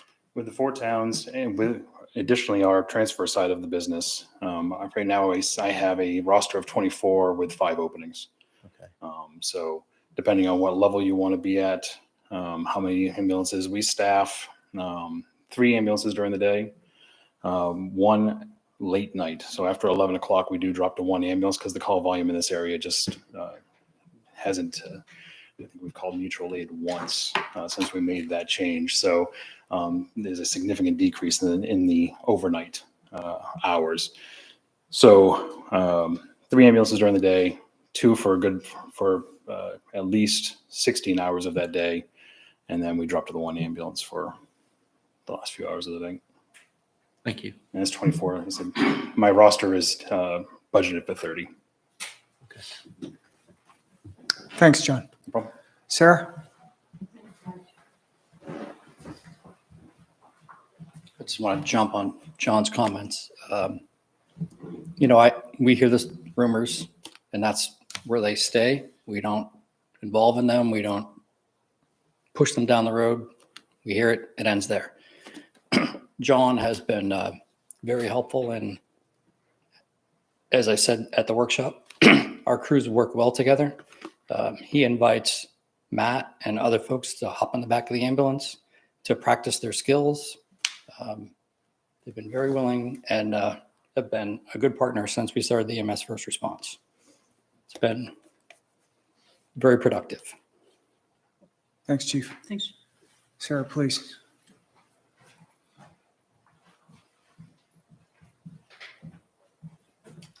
Hi, Sarah Scrivenich. I was going to say I'm very good at compartmentalizing, so I'm not here as a budget committee co-chair, or I'm here as a spouse of a on-call firefighter, Andy, who went through the EMT and firefighter training.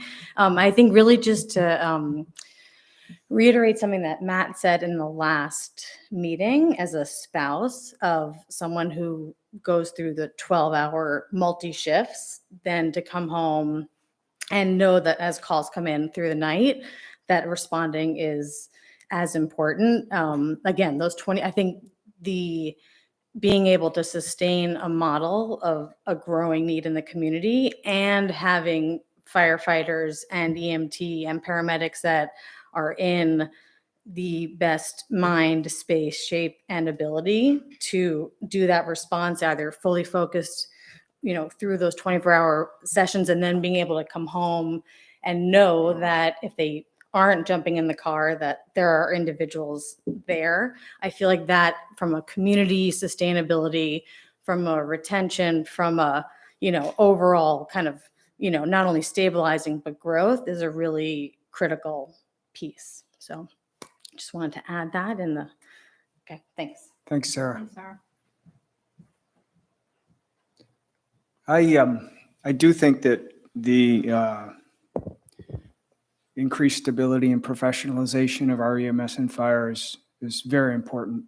And I recognize that, that this would be a big step in that direction. I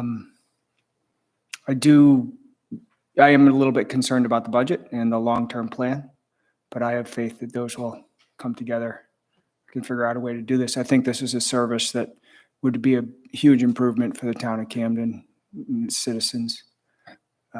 I would like to see us continue to explore this, talk about it during the budget process, and then get broader as we go as to all those, the big question being, where are you going to be housed? Where's your headquarters going to be?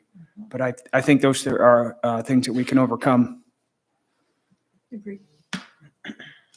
This is just a discussion item, right? So Discussion. we're not, Yep. but Audra and Chief Farley, are you looking for us to give direction to, so like Thomas just done, or what could help to keep moving this process forward? Sorry. Well, I do feel like I've gotten sort of enough feedback from all of you that you'd like us to pursue this and you'd like us to include this in the budget. So when, we're preparing our draft of the budget, we'll start fleshing more things out, like the quarters, because that's, it is an important thing and it is something that we need to plan for.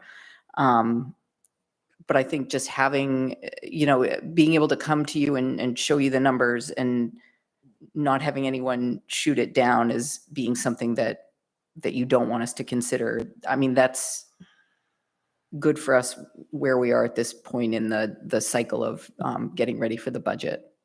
Right, and I believe that John mentioned in our EMS committee meeting that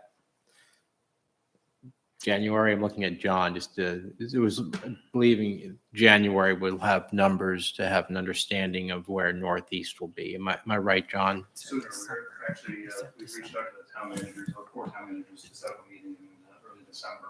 Early December. I'm just repeating it because I have the mic and you're not with the mic, but yeah. So you're saying in December, you'll probably have some numbers for what the contract will look like.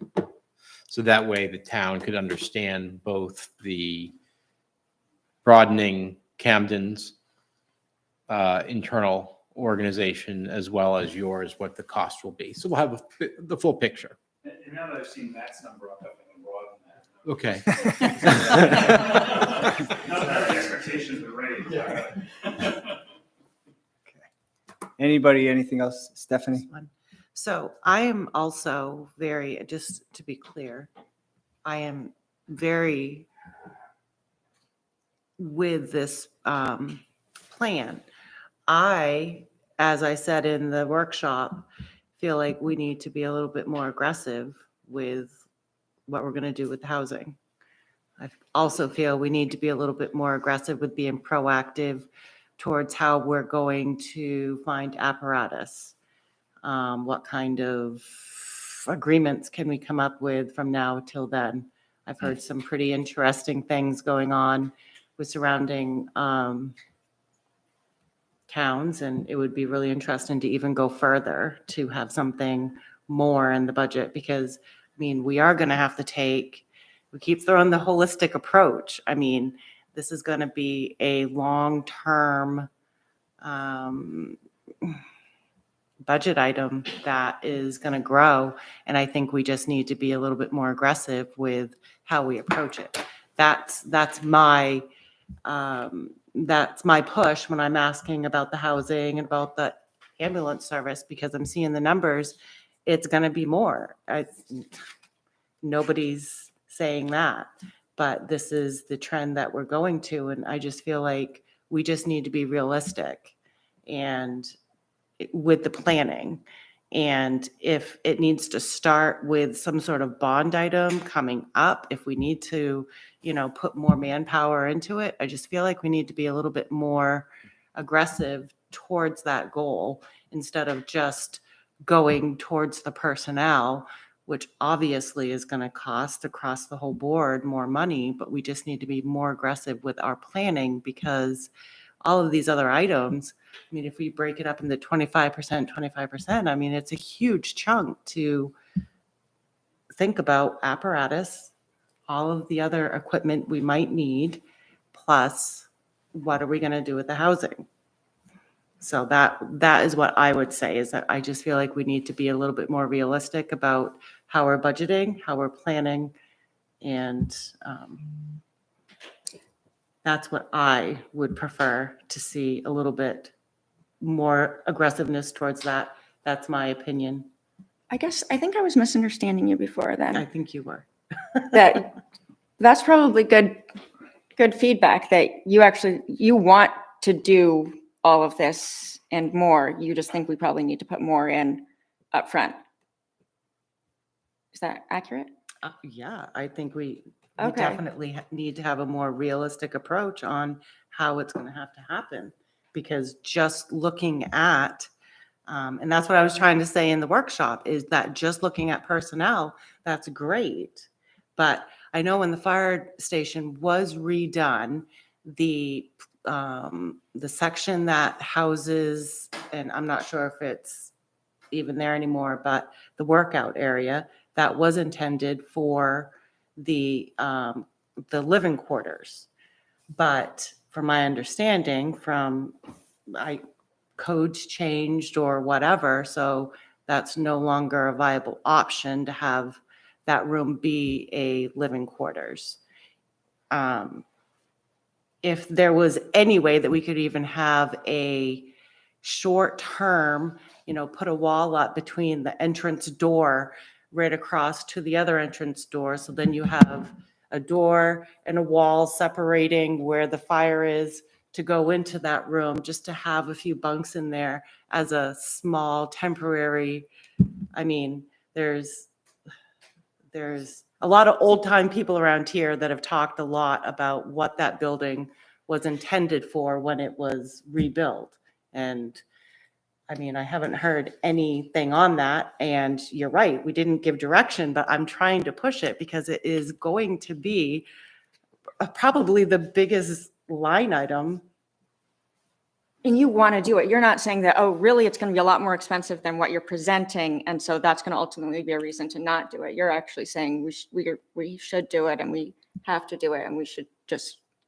We should know the big number, Yeah, and that, yes, we've got housing to worry about and those other pieces. And But you're Yeah. supportive of spending even more money than what's for next year's budget than what's I'm being presented? I am. I mean, I would support that. So Okay. I think we should stick to they did a good job of giving us and they've done what we've asked them to do for tonight.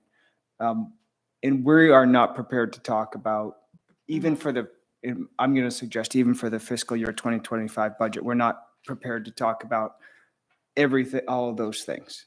We need more time to plan those things even though we're still several months away from voting on the However, budget. based on how this went over tonight, we can certainly go away and look at these other pieces and come up with options. it's not a waste of time. Right. Probably a good use of time. Come up with concepts. Sure. Yep. Okay. Good discussion. Thank you, everyone. Thank you, Chief. Thank you, Matt. Thank you, everybody. Thank you, guys. Discussion item 6B, ordinance amendments for June of 2024. We have Jeremy. Yes. Yay. There he is. Hello, We can how are hear you? Oh, good, thanks.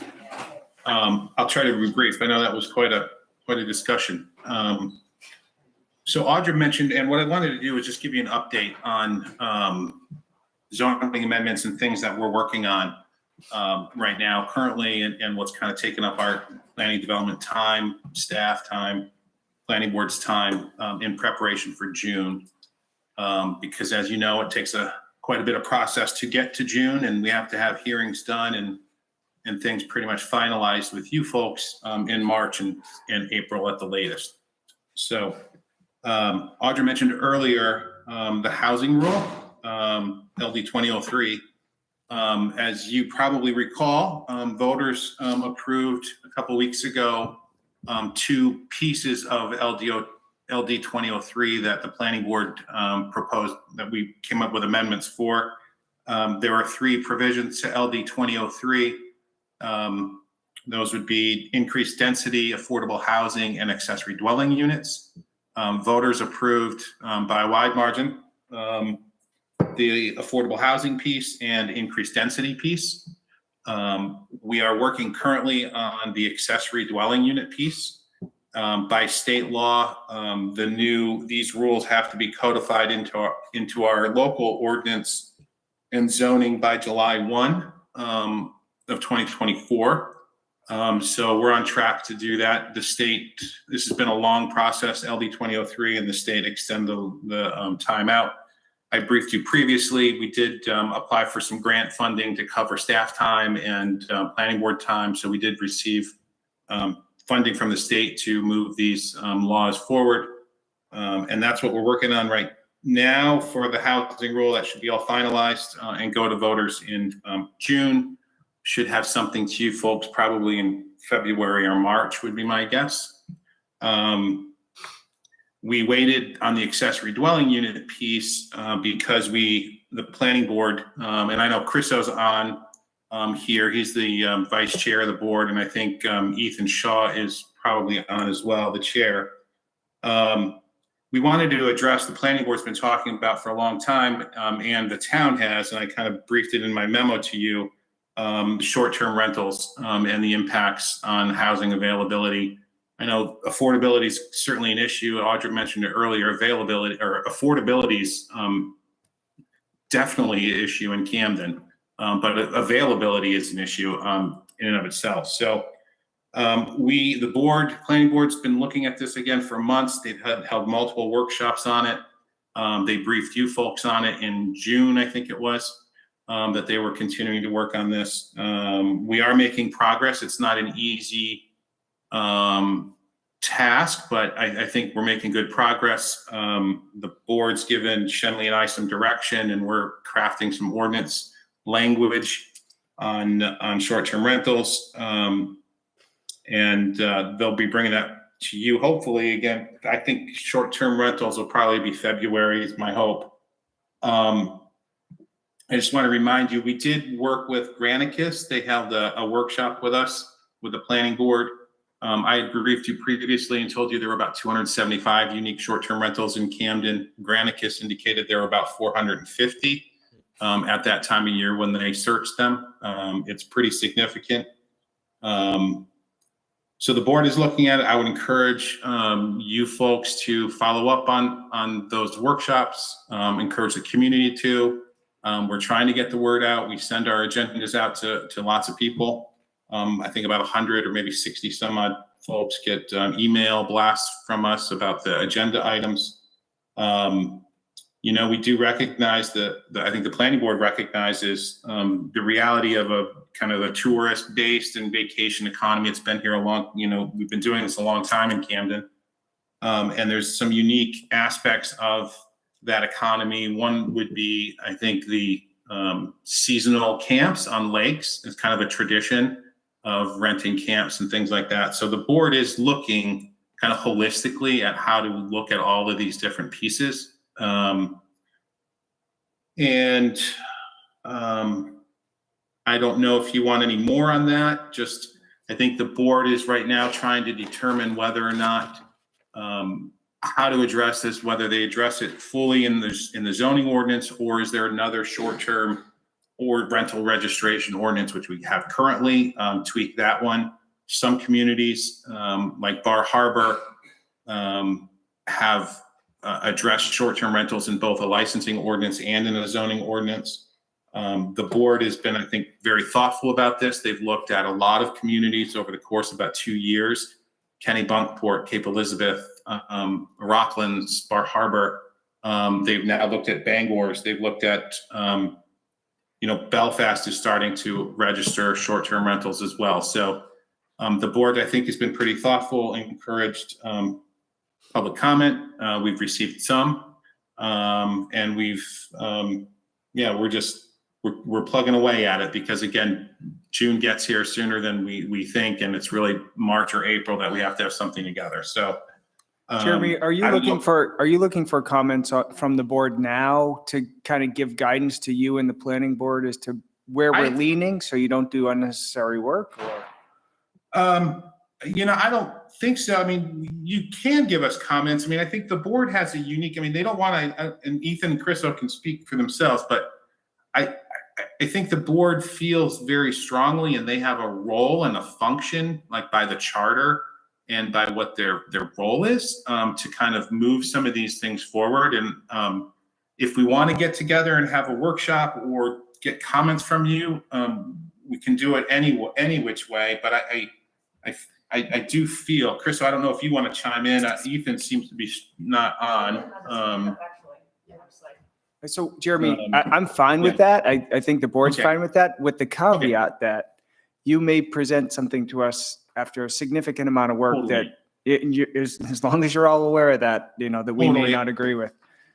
I get that. I get that. So maybe what we'll do is we'll do a workshop with you before we have a public hearing, to kind of lay out where the board is with a proposed ordinance, and then they can kind of take that. I mean, you guys also have the ability to take bits and pieces and parts and put those to public hearing yourself after the planning board goes through the process. Whatever is most efficient and effective, I think is the goal. Again, when you're talking anywhere from 275 to 450 short-term rentals that are unique in Camden, that's a significant number. Everything I'm listening to, Audra talked about it earlier, housing, that short-term rentals have an impact on housing availability. So we can do it if that makes more sense. I mean, the planning board's going to have a workshop on December 7th, probably on Zoom about this. I can have them chat about how, what the process they think might be most effective for them to give you good proposed language. That works for me. All right. Thanks, Jeremy. Allison, do you have a comment? Yeah, I guess similarly to what you were saying, Tom, every time I've seen this issue come up in Camden, it's kind of fallen apart because some people have done a lot more research than others. And I watch some of the planning board meetings, but definitely not all of them. And I think that's true for, most people in town. So how can we try to, I think, provide like some input or collaboration earlier on so that I guess I would like to know, basically, you've talked a lot about like they've looked at this ordinance, they've looked at that, they've looked at all these other towns, but to start giving us some meat, so we can say a summary to say this is what the planning board has learned about this issue. This is why we know that this affects this or that, and these, this is where we started, and this is where we're, getting to right now. This is the stuff I think that we need, like in a memo like this, for me, I need to start mulling over the actual recommendations. And maybe there's a specific planning board meeting you could encourage us to watch, but I would love to see like actual stuff so that's perfect. That makes great Jeremy, sense. do you think I can jump in here? Sure. I was going to just say that there's meat is coming, and Shenley's been working hard on some of that. So go ahead, Ethan. Yeah, that's sort of what I was going to echo was we are working on an actual draft of an ordinance, and Shenley and Jeremy have been helping out with that.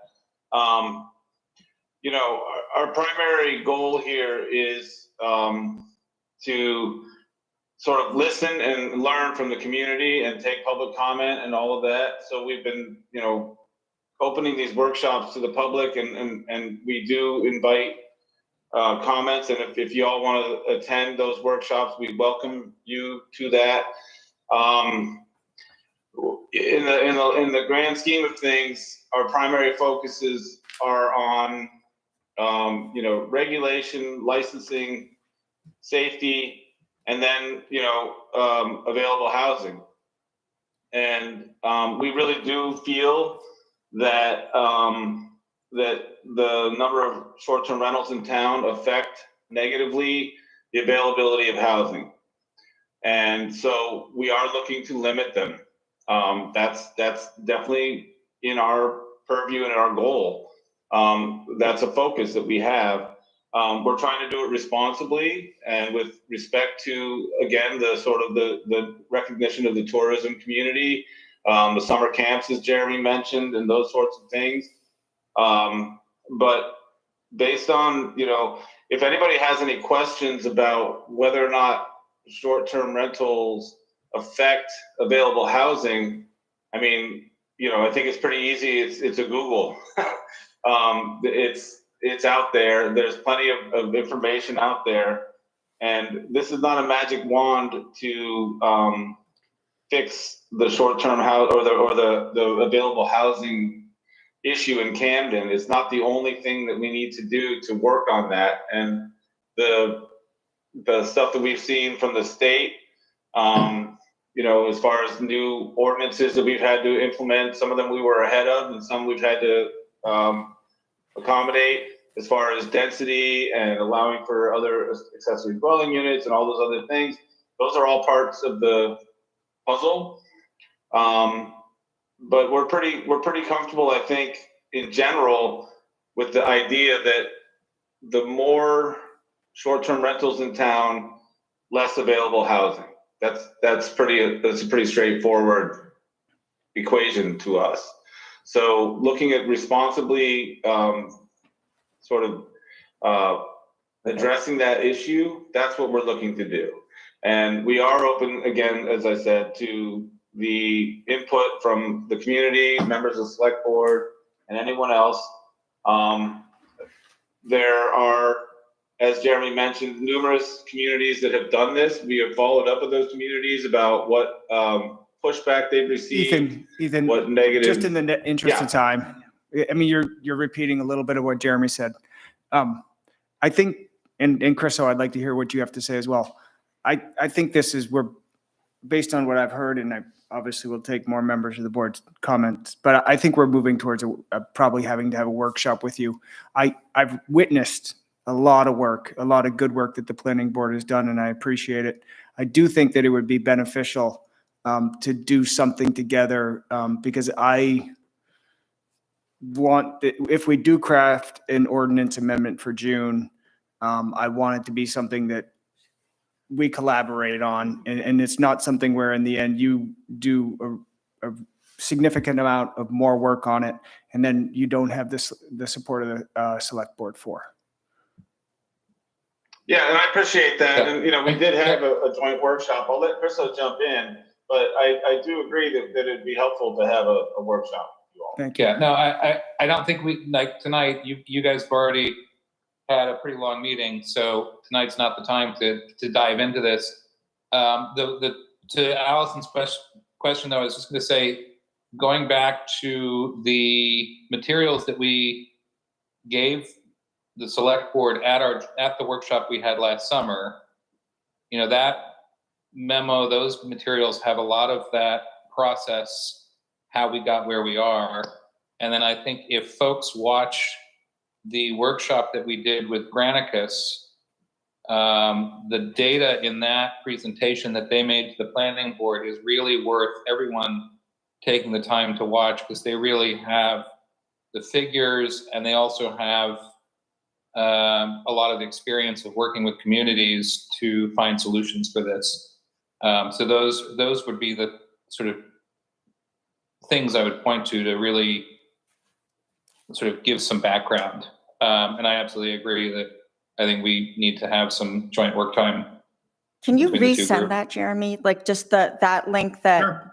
Krista Yeah. was just talking about, because I think sometimes when we end up not on the same page, it's not necessarily because there's a huge difference in opinion. It's that there's a big difference in the amount of time that everybody spent on various Sure. issues, and that some boards can lose perspective of the amount of background information that it takes to get to a certain place. And Sure. So Yeah. I think we'll move with a workshop. We'll do our homework here on this board, and then we'll move forward with a workshop that will be, and the intention of the workshop will be to actually craft an ordinance together. Yeah, I appreciate that, Tom. I would just say that I think that we're pretty far along in that process. And I think the workshop may start with a presentation of a proposed ordinance for you to look at and then comment on, because we're not going to go back and start from scratch. No, that sounds great. We have been moving on this and working hard on it. And in the end, it is better to start with something on concrete, and then if you have questions or concerns about what we're putting forward, that's the place to address it, and then we can hear the select board's concerns and address them. Sounds good. I like that. Makes sense. Anybody from the public want to make comment?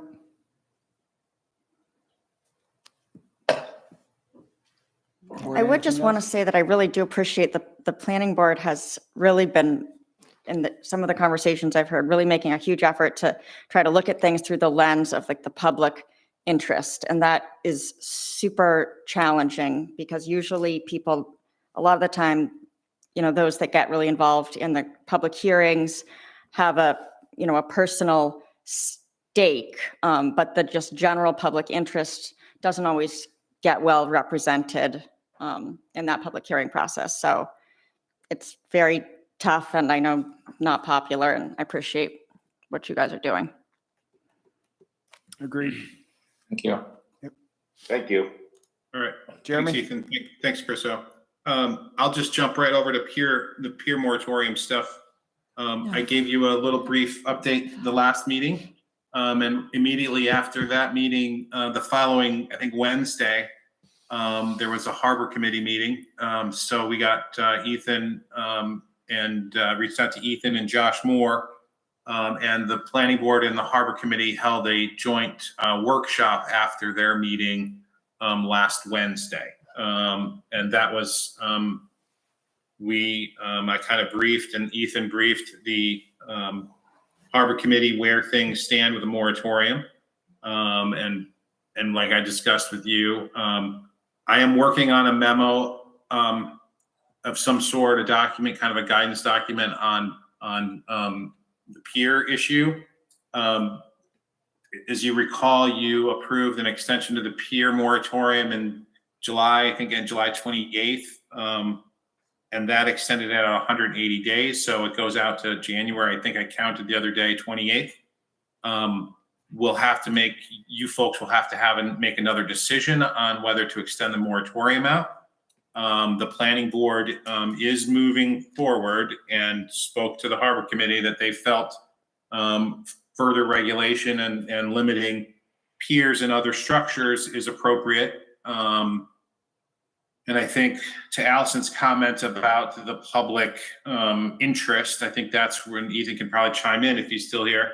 I think that's where the planning board is really coming from when it comes to regulating piers further. So the plan is to have a workshop or two prior to, or at least one, prior to having a final draft ordinance amendment that the planning board could at least have a hearing on prior to your decision that you need to make in January, I think before the 28th. And my reasoning and my thought behind that, and the harbor committee and the planning board, we kind of talked about it briefly.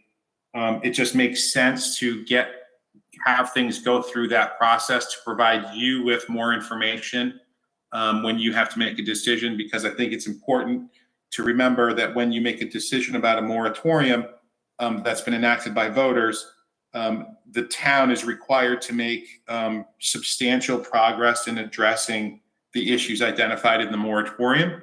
And having the planning board have workshops and a public hearing is actually making substantial progress to address those issues. What comes out of that is, I think, the select board's purview and it's going to play out.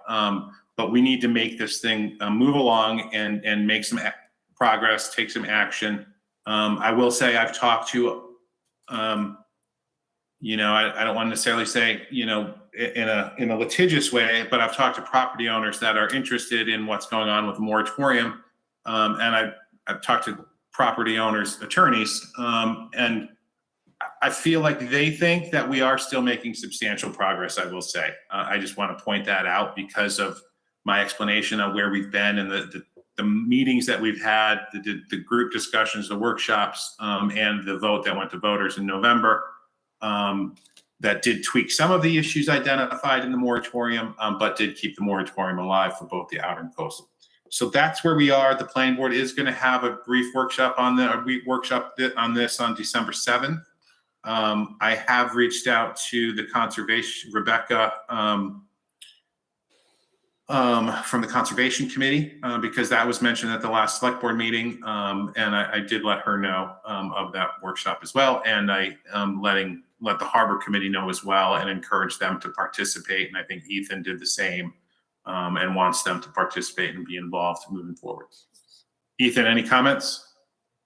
Yeah, not much to add to that, just that we do welcome any and all participation on that as we work towards our recommendation. Okay, thank you. Thanks. Does that sound good, Tom?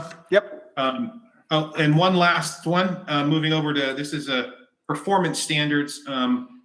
There's performance standards are things that kind of regulate uses or land use activities or buildings that would create things like dust or glare or odor or smoke. And there's a performance standard that looks at stormwater.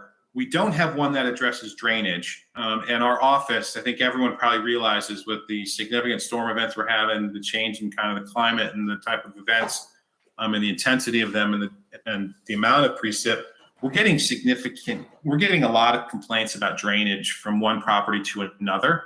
And, you know, zoning kind of tries to provide tools for communities to kind of manage that stuff. It tends not to matter so much when you're out, you know, in the very rural part of town, but when you're living in a built up neighborhood, you know, it matters what your neighbor does and impacts, you know, your own property. But we don't have a good one that addresses drainage issues from abutting property owners. We have a provision that addresses drainage and stormwater. And all it really says is that drainage facilities must be adequately sized to handle a 25-year storm event. We don't even have, you know, other than an erosion control section, we don't have anything that says, you know, you can't funnel all your water, you know, that's been on your property kind of soaking in a wet area. You can't drain it off to a neighbor. We don't have anything to address that kind of issue. And we're getting a lot of complaints about it. And I think it's important to look at our performance standards as time goes by and communities change and neighborhoods get more developed. It's important to look at those things. So that is one that I'm looking at bringing forward. It's a performance standard just to address drainage and stormwater. And I'll be looking at other communities. I've already started on how to address it. I've been doing this a long time and I think I got a handle on it. That is something that I don't think is going to need a lot of attention from, you know, like comment from you folks or really even the planning board. These are kind of the things that are kind of common sense in zoning ordinance to address, you know, uses and impacts on property. That's all for zoning amendments that I'm working on. I did provide you in a memo a few updates, current projects that my office is working on. I don't feel like if you don't want to hear those, we don't need to hear them, but I think it was good. I know you've been at this a long time tonight. I put them in there just to kind of keep you up to speed on things we're doing. Public landing, RFP for the redo, traffic calming, Ragged Mountain, Four Season. And then next month, you'll hear from some folks from a new nonprofit that started to work and assist with the restoration of Curtis Island. And that's something that I've been working on. So that's an update for you. Didn't want to go into too great detail because I know you've been at it for a while. Thank you, Jeremy. Does anybody have any questions, comments for Jeremy? No, I thank you, Jeremy, for putting together the brief summaries that you did in the current project updates. That's great. Thank you. Sure. And I will bring something forward. I appreciate that, Chris. On the public landing, I know we had a lot of conversation about parking and green space and vendors, you know, on the waterfront. We're going to roll that into the package of the RFP process. So that'll come to you at some point. It's just not ready yet. Okay. Anita?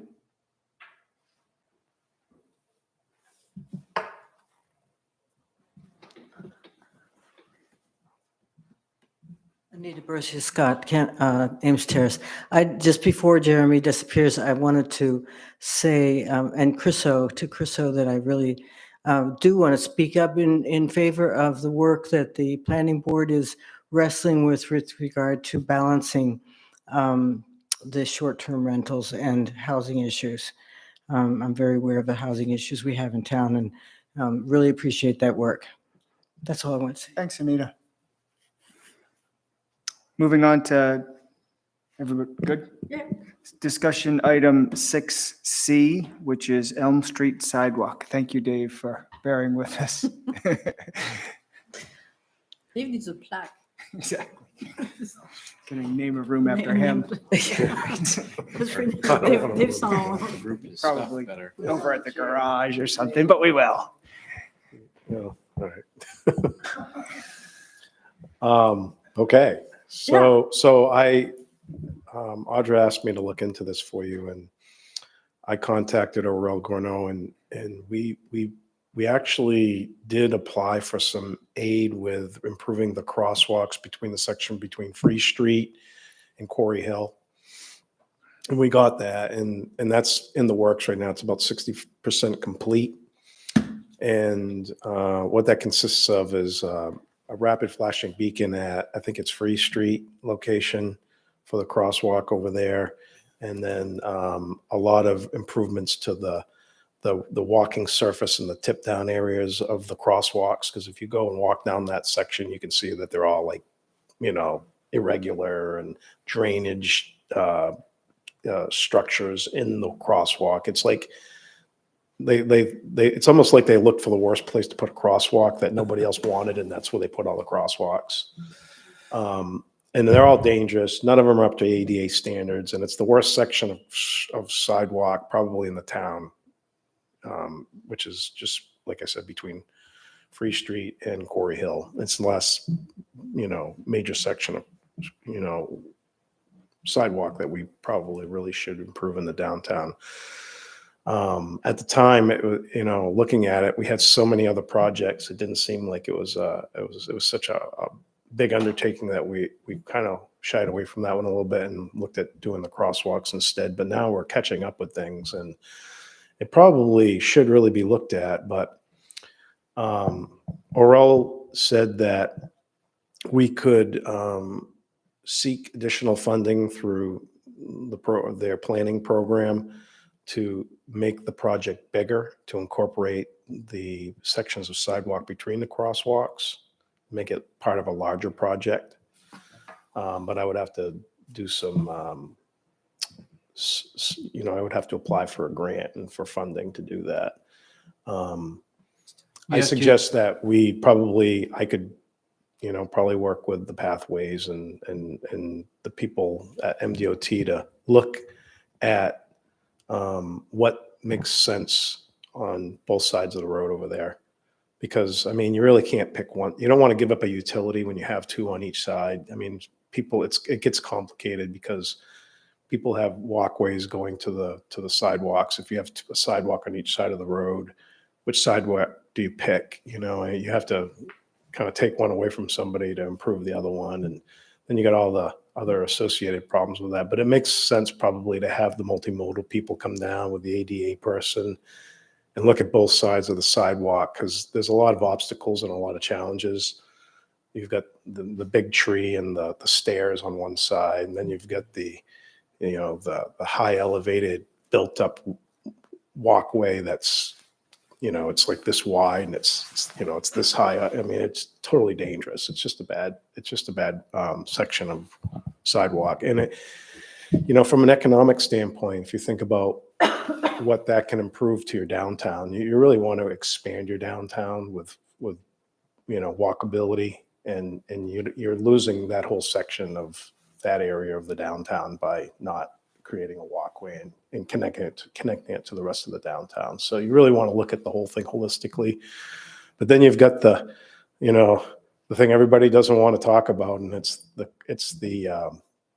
stoplight in that intersection, which everybody hates to think about it, but we really need to have other people look at that and look at what a solution is to get people around that intersection, because we can ignore it. We can not look at it and say, it's not there. And, but it's there and it's a problem. And, I've been to a lot of training for sidewalks, and the first thing they tell you is don't build a sidewalk where people don't go.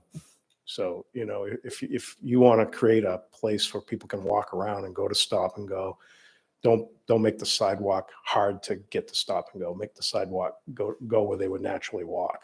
So we probably ought to, with your approval or direction, probably look into what makes sense to holistically look at that whole piece. Doesn't mean we have to signalize things and do different things, but there might be other ways of getting people to be able to walk safely through that area without having a problem. I asked Audra to put this on the agenda because I wanted to discuss a sidewalk on the west side of Route 1, which is the Rennie side of Route 1. We ran into a roadblock when we had the DOT here for a workshop maybe a year ago or so, because as Dave said, nobody wants to touch the Elm Street, Union Street side intersection. To me, that is more work than, given the other agenda items for this board, I think even if we were to avoid doing any traffic adjustment, so any adjustment to the Elm Street, Union Street intersection, we could, if we had the willpower to do it, in my opinion, build a ADA sidewalk on just as a sole project, a lone project on the west side of Route 1. The only major obstacle there is that one oak tree. And it's a big oak tree. Maybe there is a way that we can do it. I know that stairs right there in front Then of you that. get stairs, which is an Maybe there's a ADA. way we can do a gradual. We maybe lose a driveway. I went out there and looked at the site myself. Maybe there's a way we can reroute that one driveway that seems to, I have no idea if we can do it and save that tree. I would suggest, I know a lot of people don't want to hear it, that an ADA sidewalk is more important than an oak tree. In my opinion, I think we could do a good ADA sidewalk on the west side. We could cut into the bank there. And then we could have a PED signal somewhere, near Rennie's or beyond Rennie's that could get over to the new sidewalk on the Quarry Hill side. And we could do that as a sole project without touching traffic patterns whatsoever, which would really simplify this and achieve part of the pathways goal, which we've been trying to achieve for a very long time. We'd be curious to see how we can do that. I think it's a good idea. In Denmark, they have systems for bikes when you're going up a hill that you can track your bike. I'll email it to you, Dave, because I know you'll be interested in that. Very steep hills where biking is impossible. So it's like a little lift for your bike. And I'm thinking if there's something similar that they have created, because it's so much more advanced than we are in Europe with ADA stuff. So maybe for wheelchairs, we can figure out a system like a little lift that can bring them up. There's some creative stuff that we can look into. I think it would be cool. There's people that do this for a living, and they're gonna tell us. But I think we don't give up both sides. I think we do both sides if we're gonna do it, because it doesn't mean you gotta tackle the intersection, but put your infrastructure in while you're planning to do it. Don't do one side, not the other. You really want to. You're there, do it. Don't. Because you'll always regret that. You'll always regret. You'll say, "Man, we should have done the other side." If we're going to go in and get money and try and get them to do this, that other side's just a mess. It's more dangerous probably than the side we're talking about improving. To be honest with you, I agree. I think we should try. It doesn't mean you have to take care of the intersection. Maybe there's a creative way of getting around there, but do both sides. I personally think make them both safe. And, then the people that have, be Airbnbs or restaurants or stores, people can walk along that section and then they can cross the road and walk along the other section. It's going to be an economic improvement to the downtown by doing both sides. If you pick one side, I think you're selling yourself I mean, but short. wouldn't we have to adjust traffic? I mean, you lose the right turn lane at a minimum. I mean, you to could do an take it, east you side could at least sidewalk. take it down to where you have to, we have a lot of right of way through there. I mean, Okay. we have more space there than we ignore the fact that it's our space. It's our space. You know what I mean? Shoulder, but it's that right-hand turn lane starts really hot. One of the business owners there had pointed out to me one time that since the right-hand turn lane starts so high, people go into it high, and we've taken area that really would be just fine as a sidewalk or shoulder, and it's become this right-hand turn lane that starts way up, and people go really fast down through there. And so you do get into a really big problem down as soon as you get really close to stop and go. There's like this pinch point, but it's not really that complicated until then. We've talked about this so much on the Pathways Committee, and like Anita and Jeff and different people have drawn up all of these different solutions. And it seems like at this point we've done a lot of like each of us coming up with our ideas. I went out there the same way that it sounds like you did and said, well, why aren't we just doing it on this side? And the tree was explained to me, and how real any of those obstacles are, as far as I've seen, has just been like a matter of speculation at this point, what we've been told without directing a designer and engineer to really evaluate, okay, these are the obstacles over here. These are the obstacles over here. These are the ways that you could do this. We have to put some money into evaluating it in a professional way that would give us recommendations we could move forward with, because, you know, we've all individually kind of workshopped this as much as we can. I think I'm all in fact, I think we need sidewalk on both sides. But that existing sidewalk there, people complain about all the time. So there are a lot of businesses that are there right now. People are on that side of the street. We can't just completely abandon that sidewalk. So no matter what, we're going to continue to have to kind of patch it together. I don't know. I think it should be a high priority for us, but that we can't solve it by just saying we're going to forget about one side and go with the other. I don't think it's a problem. I think that, you know, like I was part of this multidiscipline group who went to Bangor, and they got all of the public works directors that build sidewalks across the state. We all had a meeting, and they walk you through the problem areas, and they let people try to brainstorm different ideas. Somebody's going to come up with something that we haven't thought of. We just need to work at it and apply for the money and plan for it and implement it. This isn't going to be that hard to do. It's just a matter of your direction and you making it a priority. If you think it's a priority, we'll make it I mean, Audra, I've talked with her about it, and that's one of the things I know is a hard thing to fix. And I've told her I want to fix it. That's like the big thing I want to take care of, because I know how difficult it is. Because if I walk away from it, it's probably going to be a while before someone else is going to want to tackle that, because it's just, nobody wants to mess with that. It's just a mess. And I think it's doable. I think we get the right people on it. We get the money, and we just come up with some plans and some alternatives, and we bring them to you folks, and you look at it and you say, yeah, we like that. We like that. We'll do this. And that's what we do. You know, I don't think it's that hard. The downtown master plan already did some of that intersection. We already went through charrettes and things like that at the middle school. I wasn't there for any of it, but massive planning process where people identify problem areas in town, and then somebody is paid to come up with the concepts, and then voters even approved that one. So I would like to see us at least sometimes try to start with the things that have already been done. I think, you know, if you look at the one tough spot in that whole thing, there's three spots. There's the stairs, there's the tree, and then there's that little red house next to Stop and Go. Those are the problem areas. And if we can figure those out, we can make it all work. But you know, it's hard to maintain that in the wintertime on the stairs there.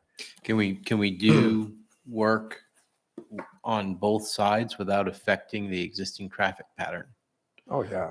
I mean, keeping the right-hand turn lane. While we're working, we're going to have to detour traffic. Yeah, I get that. But I think it's possible to maintain the current traffic pattern or maybe improve it. You know, I honestly think that that's a goal that we should have. I don't think it's a model of efficiency. I mean, Now with the work that was done like a couple of years ago with the changes to the sidewalk that kind of go from Chestnut Street to and include a little bit of Union Street, are those fully ADA compliant or are they a little narrower? And sometimes maybe having to be not fully ADA compliant might be from Chestnut through Union Street. Are those fully ADA compliant as they are, or were they Yes. initially designed that way and then cut back a little bit? Chestnut to Union. Yeah, you're Chestnut- missing- He's talking on Elm Street. From Chestnut to Union Oh, Street on oh, Elm oh. Street. Yes. With that work that was done, did they stay at the, what is it, 6 feet wide? Yeah, those are all ADA compliant. If the state law is if you touch a road, you have to bring it up to ADA standards on a sidewalk. And a So DOT you're won't saying do it. those, the Yeah. ones that you would then think about putting on both sides of the road would still be at the 6 foot level then and not Well, yet they're 5 feet, 5 feet, okay. 5 feet, not 6 feet. And not impacting the existing traffic. Right, but pattern. there's exceptions to that rule. So you can go a short distance at 4 feet. Okay, So you can go from 5 feet as long as, and then if you hit an obstacle, you can narrow it down to 4 feet for a short distance, because of one reason or another. So there's ways around that to be compliant with the ADA rule.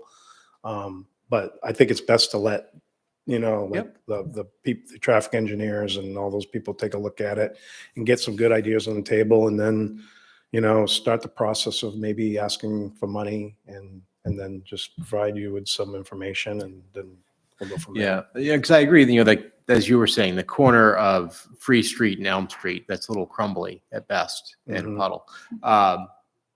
As well as I do like the idea of the additional pedestrian flasher at the Free Street intersection. For some reason, that's kind of hard. Free Street and the crossing Elm. That's one Jamie Stone's been after us for quite some time. Sophie?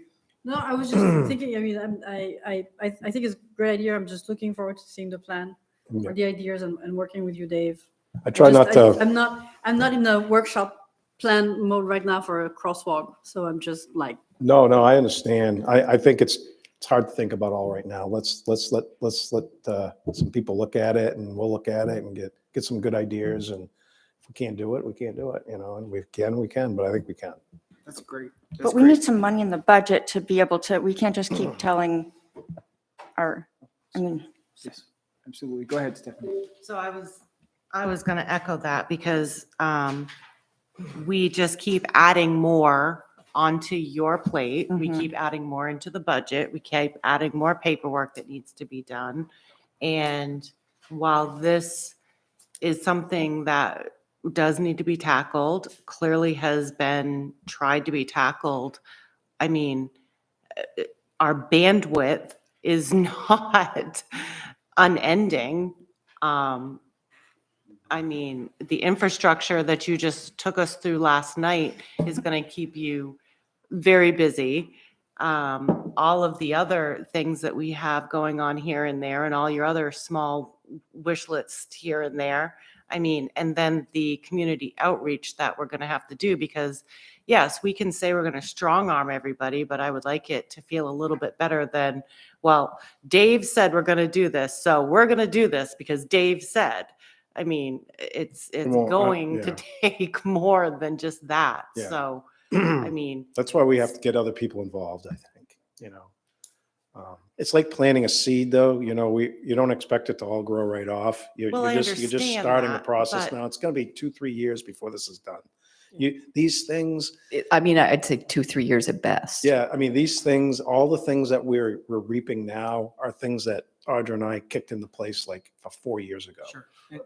And one thing about that is just to alleviate some of your concerns, Audra wouldn't and Dave wouldn't have even agreed to have this presentation if they didn't feel like this was something we couldn't begin to do the planning on. Yeah, it's just the planning thing. This stuff, you can't say, we're going to plan this year and do it next year. This is things that we're talking about 3 and 4 years from now. And, the crosswalks themselves, Yeah. that started when the old middle school was still standing and we had that heads up Big for public forum, safety, multiple rounds. pedestrian forum. Right. So that, and that's kind of the pieces that we already have funding for. Mhm. The decision was made then and the project still hasn't been implemented. So can we go back to that?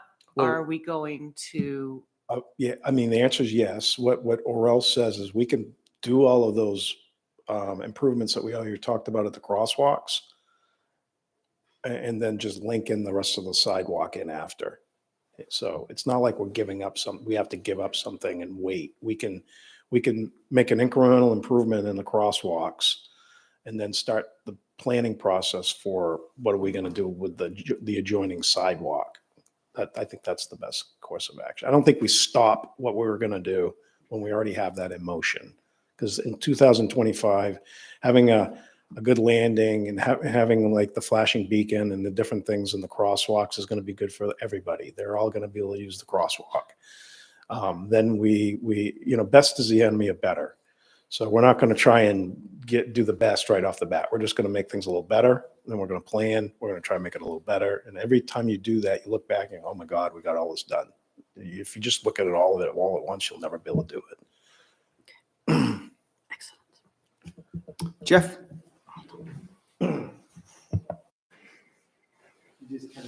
I saw that. Jeff Scott, Ames Terrace, and in the capacity of a Pathways member. Lots of stuff going on in my mind, but some key points. We've been talking about this for 10 or 15 years in the group, and I know that's been mentioned, but I just want to let you know that it's not new. It's part of a master plan that will be presented to you shortly in the next month or two as a priority item, which will give a great opportunity for community comment during that presentation. So other people will become aware of it, and it's will gain momentum or not in terms of support. We think that it will gain momentum. There is material that we've presented. We're putting together a video of people trying to navigate going down the sidewalk, which is eye-opening, and we'll show you that sometime in the future. And I also want to say that I wanted to ask a question. I thought that when we received the funding, the matching funding for the downtown master plan, and we spoke at that time to Patrick Adams about extending it up, the funding for going up Elm Street, he was very open to the idea, including decoupling it from the solution at Union Street. So that's my understanding in terms of the funding being available. We've had some workshops over the last year when you were gone too. And that changed that or reinforced it, or I was gone, so I'm sorry. But that's where I left it off. That's about it. Thank you. Thanks, Jeff. We're very optimistic. We would really love to see this project moving forward based on some of the other projects that have taken 10 or 15 years. That's where I'd see this project coming in the next 5 years or so. Now, are you saying both sides, one side, or? One thing that we don't talk about, Sorry, yeah, you're because you're right. we talk about it so much, is what the solution is. From our attitude, there's no way for a pedestrian to go safely up and down Elm Street, northbound or southbound. And Tom, that's the way we talk about it, northbound and southbound sides. So, because it gets messed up with, I don't know, east and west. You can't do the You can't- transfer in your head? No, I can do it. I can do it. I did. I totally went We've there. hit every point of the I'll compass say with the Rennie's sidewalk. and Yeah, Margot Moore. Margot Moore. We thought of talking about Margot Moore. For you. Quarry Hillside. Okay. I got that. Keep it simple. Yeah. So, yeah, we love that the conversation's happening now, and we will bring up all more information and more background on it when we present the master plan. Thank you, Jeff. You're welcome. Anita?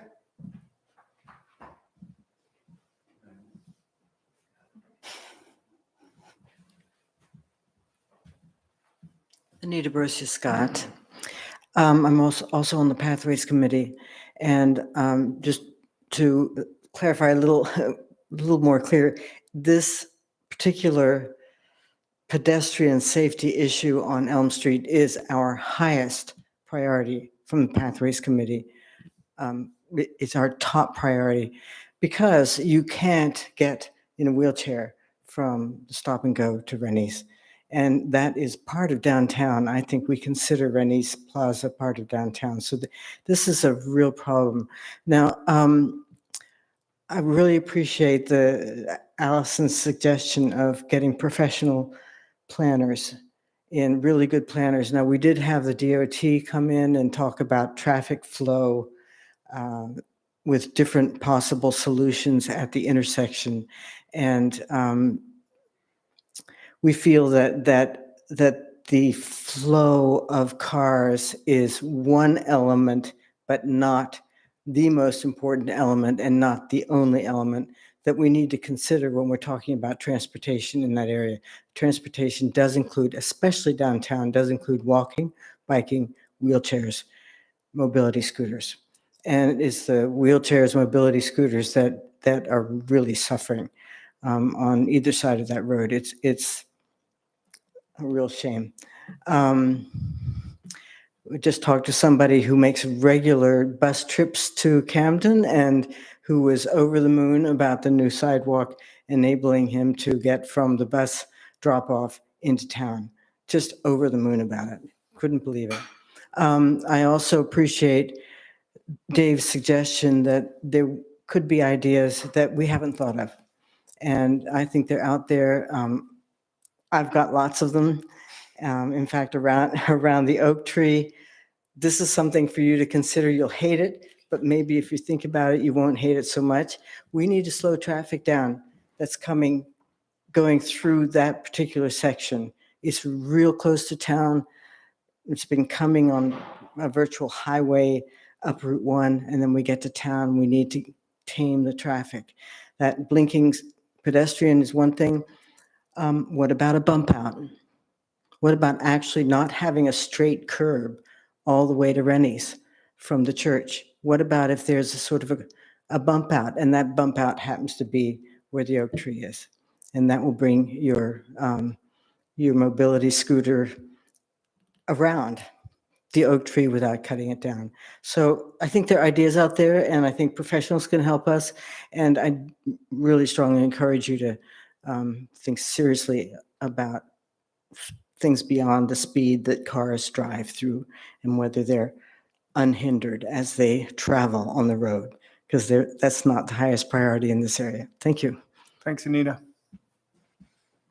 Board, any thoughts or comments? It's 9 o'clock. I'm ready to go home. Okay. I do think talking about this a little bit more when they present some of the other pedestrian-related things would be a good thing. Also considering the budget discussions of, every problem does feel really significant, and we have to look at, how much money we can allocate to each of those things. But I agree that it should be a very high priority, and I'm glad to see that you are walking around thinking about this, Tom, and coming up with ideas, because that's what I think has been lacking a little bit in the past on the select board is, that level of urgency. So. Well, we will certainly get pathways on the agenda soon, and this topic in particular. Board, anything else for tonight? Let's move on to item number 7 then, which is adjournment. Oh, where was that go now? Make a motion that we adjourn. Second. Motion made and seconded. All those in favor? 5-0. Thank you, everybody, for sticking with us.